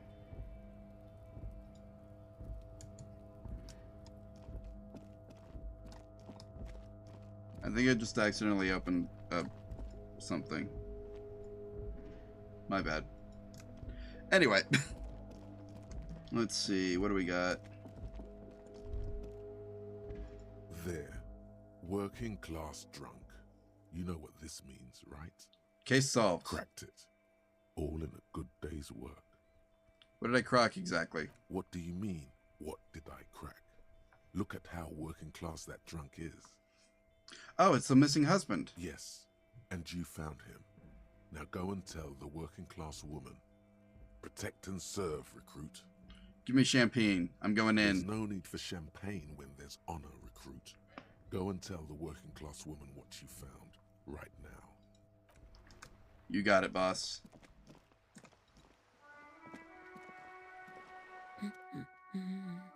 I found your husband.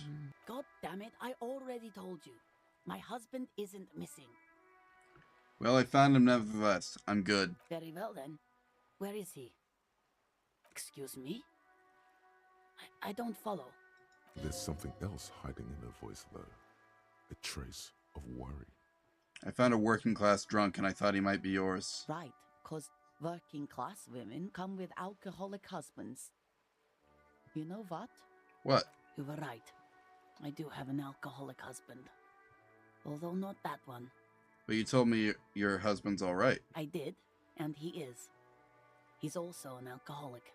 Is he missing as well? No, he's not. Or maybe he is, I don't know. He's probably in the park, or in Shamrock somewhere. Drinking with his friends. I haven't seen him for... Well, to hell with him. Oh, wait, is her husband actually missing? There. She's worried now. Kim, is it just me, or do we have a missing persons case now? I wouldn't be so sure. Man, just to be completely clear, do you want to report it to the police? Report what? He's just out drinking with his friends. I'm sure the police has better things to do than to chase down local goofballs. Not at all. The RCM is ready to chase down every goofball in town. We care about you. Salutes. She sighs, but you can detect a slight hint of gratitude and relief from her face. All right, go ahead. Do you have any questions? What does your husband look like? Honestly, not that different from you. So he's disco. Oh, thank God, no. It hasn't come down to this yet. Why did you say your husband resembles me then? Well, he's slightly chubby. What else? What else? He was wearing a dark brown leather jacket with a bright blue inner lining. The lining is hand-sewn. I made it myself. Okay. It's his cool jacket. God knows it's too cold to run around in this, but he refuses to change. I even tried throwing it away once, but he just dug it out of the bin. Can you believe it? Well, if it really is that cool, I can totally understand. Well, what can you do? I hope that at least that extra lining helps him keep warm at night. I wouldn't like him to catch cold. She's thinking about him out in the cold, in some park, or on the coast. And it's making her more and more worried. When did you last see him? Yesterday morning, he went to the library. He went to retrieve my book, and he promised he'd walk straight back home. Because we talked about this. We talked about not wandering off again. I don't know what to do. I honestly don't know what to do with his addiction. Just makes me feel weak. She turns away from you in an attempt to recover. I think I got it. So you are going to look for him? Yeah, sure. She genuinely wants you to now. Don't make her ask. Yes, I'll bring him back to you. Thank you. Please do. Even though I'm sure he will return home by himself. I'm still sure of that. She tries to maintain a brave front, even though her eyes reveal the opposite. I'm sure he will too. When he does, would you let Precinct 57, Kim Kitsuragi, know? I will, of course, officer. As I said, it's probably nothing. You're right, I am a cockatoo. Excuse me? I went and read up on him, just like you said. And I haven't decided what kind of cockatoo I am. You wanna know? I don't know. The most talkative one?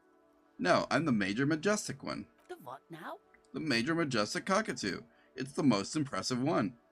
You truly are one strange cop, aren't you? Yes. I have a strange cop offering to find my stupid husband. What a day. You're welcome. I'll talk to you later.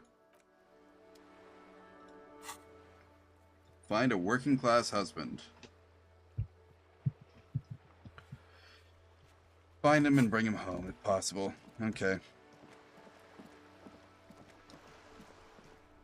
Oh yeah, I totally forgot. We have work to do in the whirling. Excuse me. Let's see, is this a working class husband? It's all about money, you know, he says.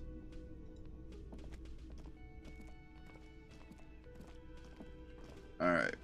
We ignored these guys long enough, I think.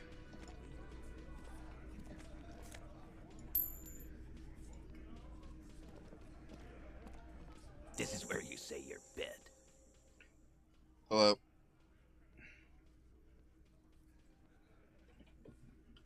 Detective. Precinct 57's finest scans the room, leaving the speaking to you. He trusts you. Maybe against his better judgment, but he does.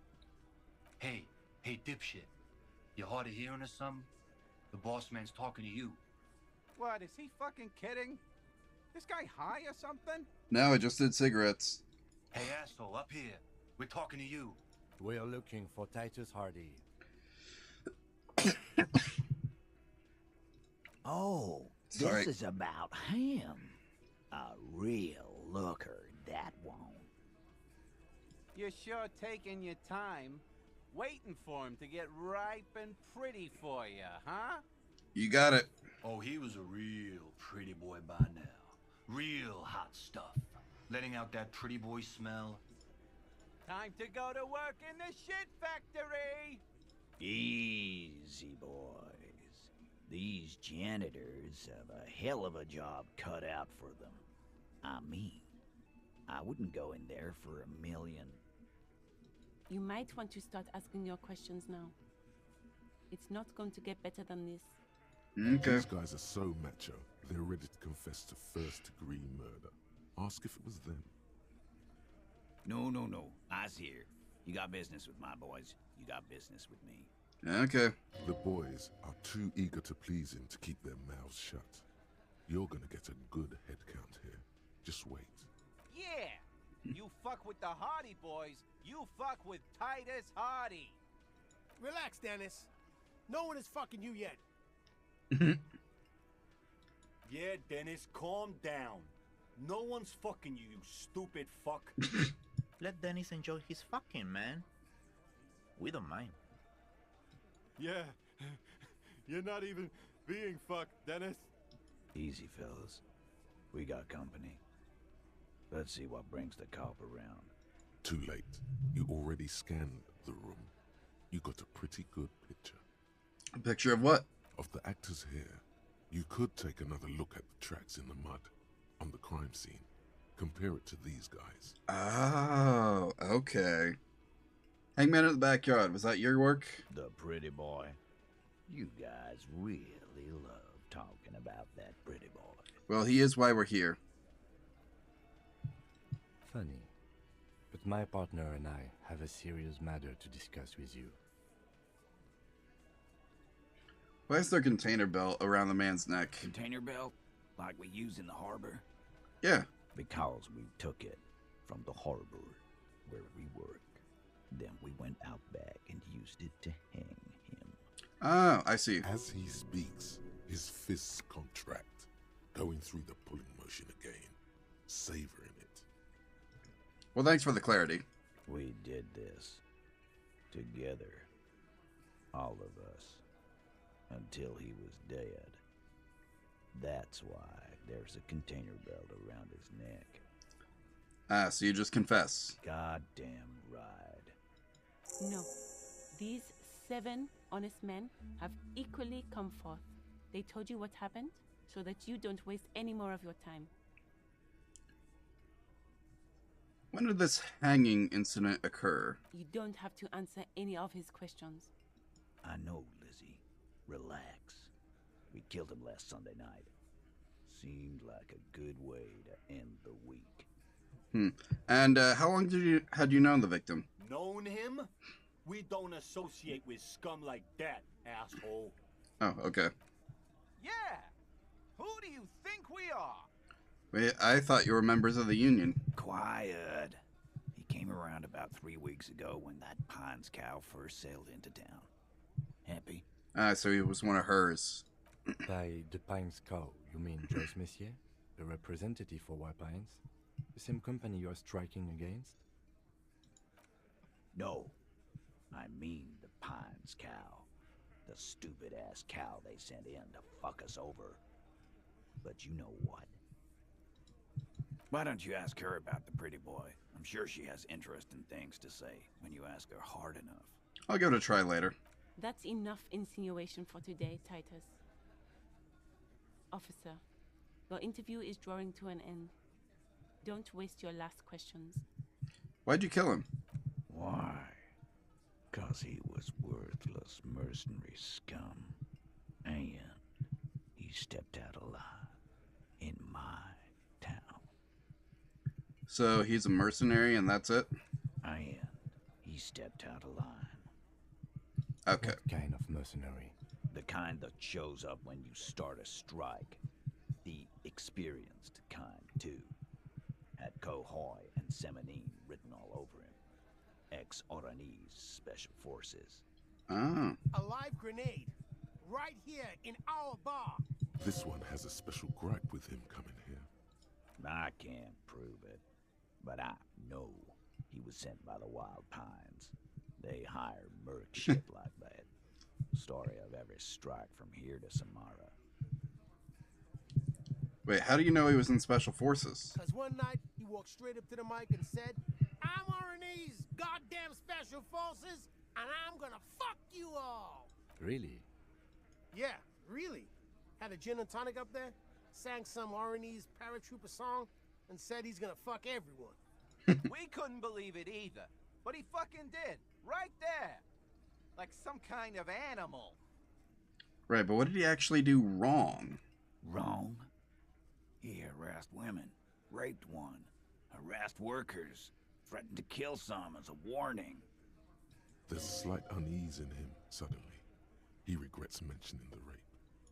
To kill us all, if we don't open the gates, if we don't let the scabs in, if we don't bend over. That was before he started coming here. Yeah, he said it was his favorite joint now. Started coming here every night. Drinking, grabbing girls. Grab one of ours mid-karaoke, right there on the stage. He grabbed someone? Yeah. This girl's on the mic. A beautiful girl. Young. Gets into the second verse of Lover Lake. The fucker grabs her legs, starts screaming. Show me your cunt! Why don't you show me your cunt? Then, he gets knocked on the head with a wine bottle. Doesn't even fall down. Okay then. About the man you killed? What about him? How did that happen? We hanged him up by his neck. until he got real still. Wasn't that obvious, Copper? No. Didn't they teach you anything at the cop school, idiot? I mean, maybe, but... You're pretty sure you've had at least 2 years of cop school and many more of active service. Yeah, but I don't remember any of that. Certainly enough to not put up with this backsass. Deliver a knockdown observation. Did you muffle him? We didn't hear any reports of screams. Titus, you don't have to clarify anything. We overpowered him. Dragged his unconscious body to the tree, put a noose around his neck, and hanged him till he was dead. Oh, it's past 10. Whoops. Then we left him for seagulls, maggots, and you fucks. Titus is solid as a rock, and so are a few others. But... Well, who's cracking under the pressure?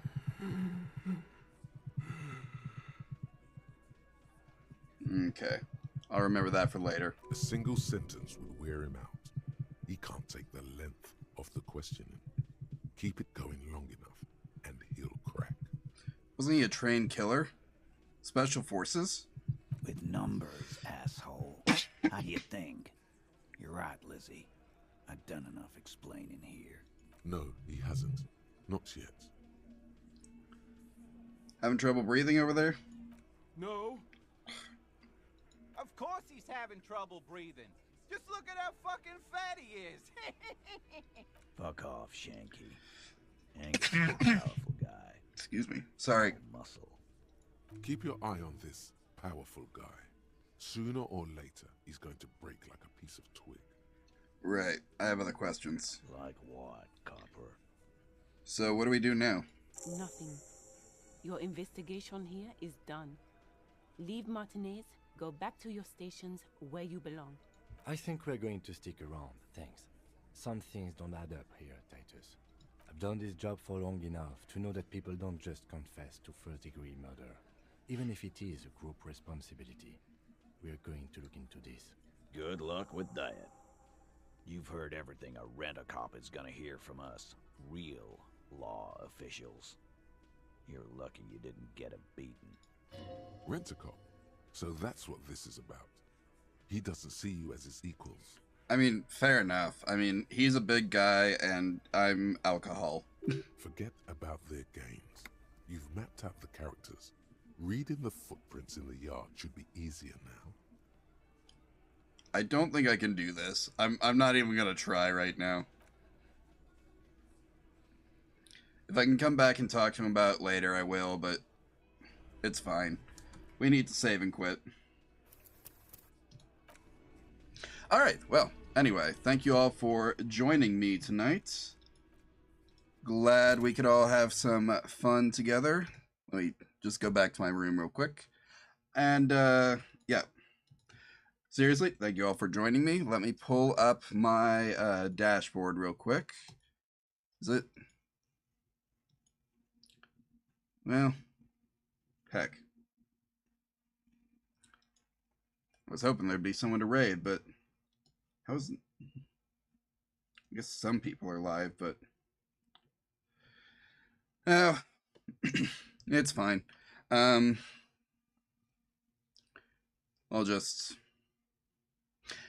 think we'll just call it here. Join me again tomorrow night, and we will do more Disco Elysium. See y'all later.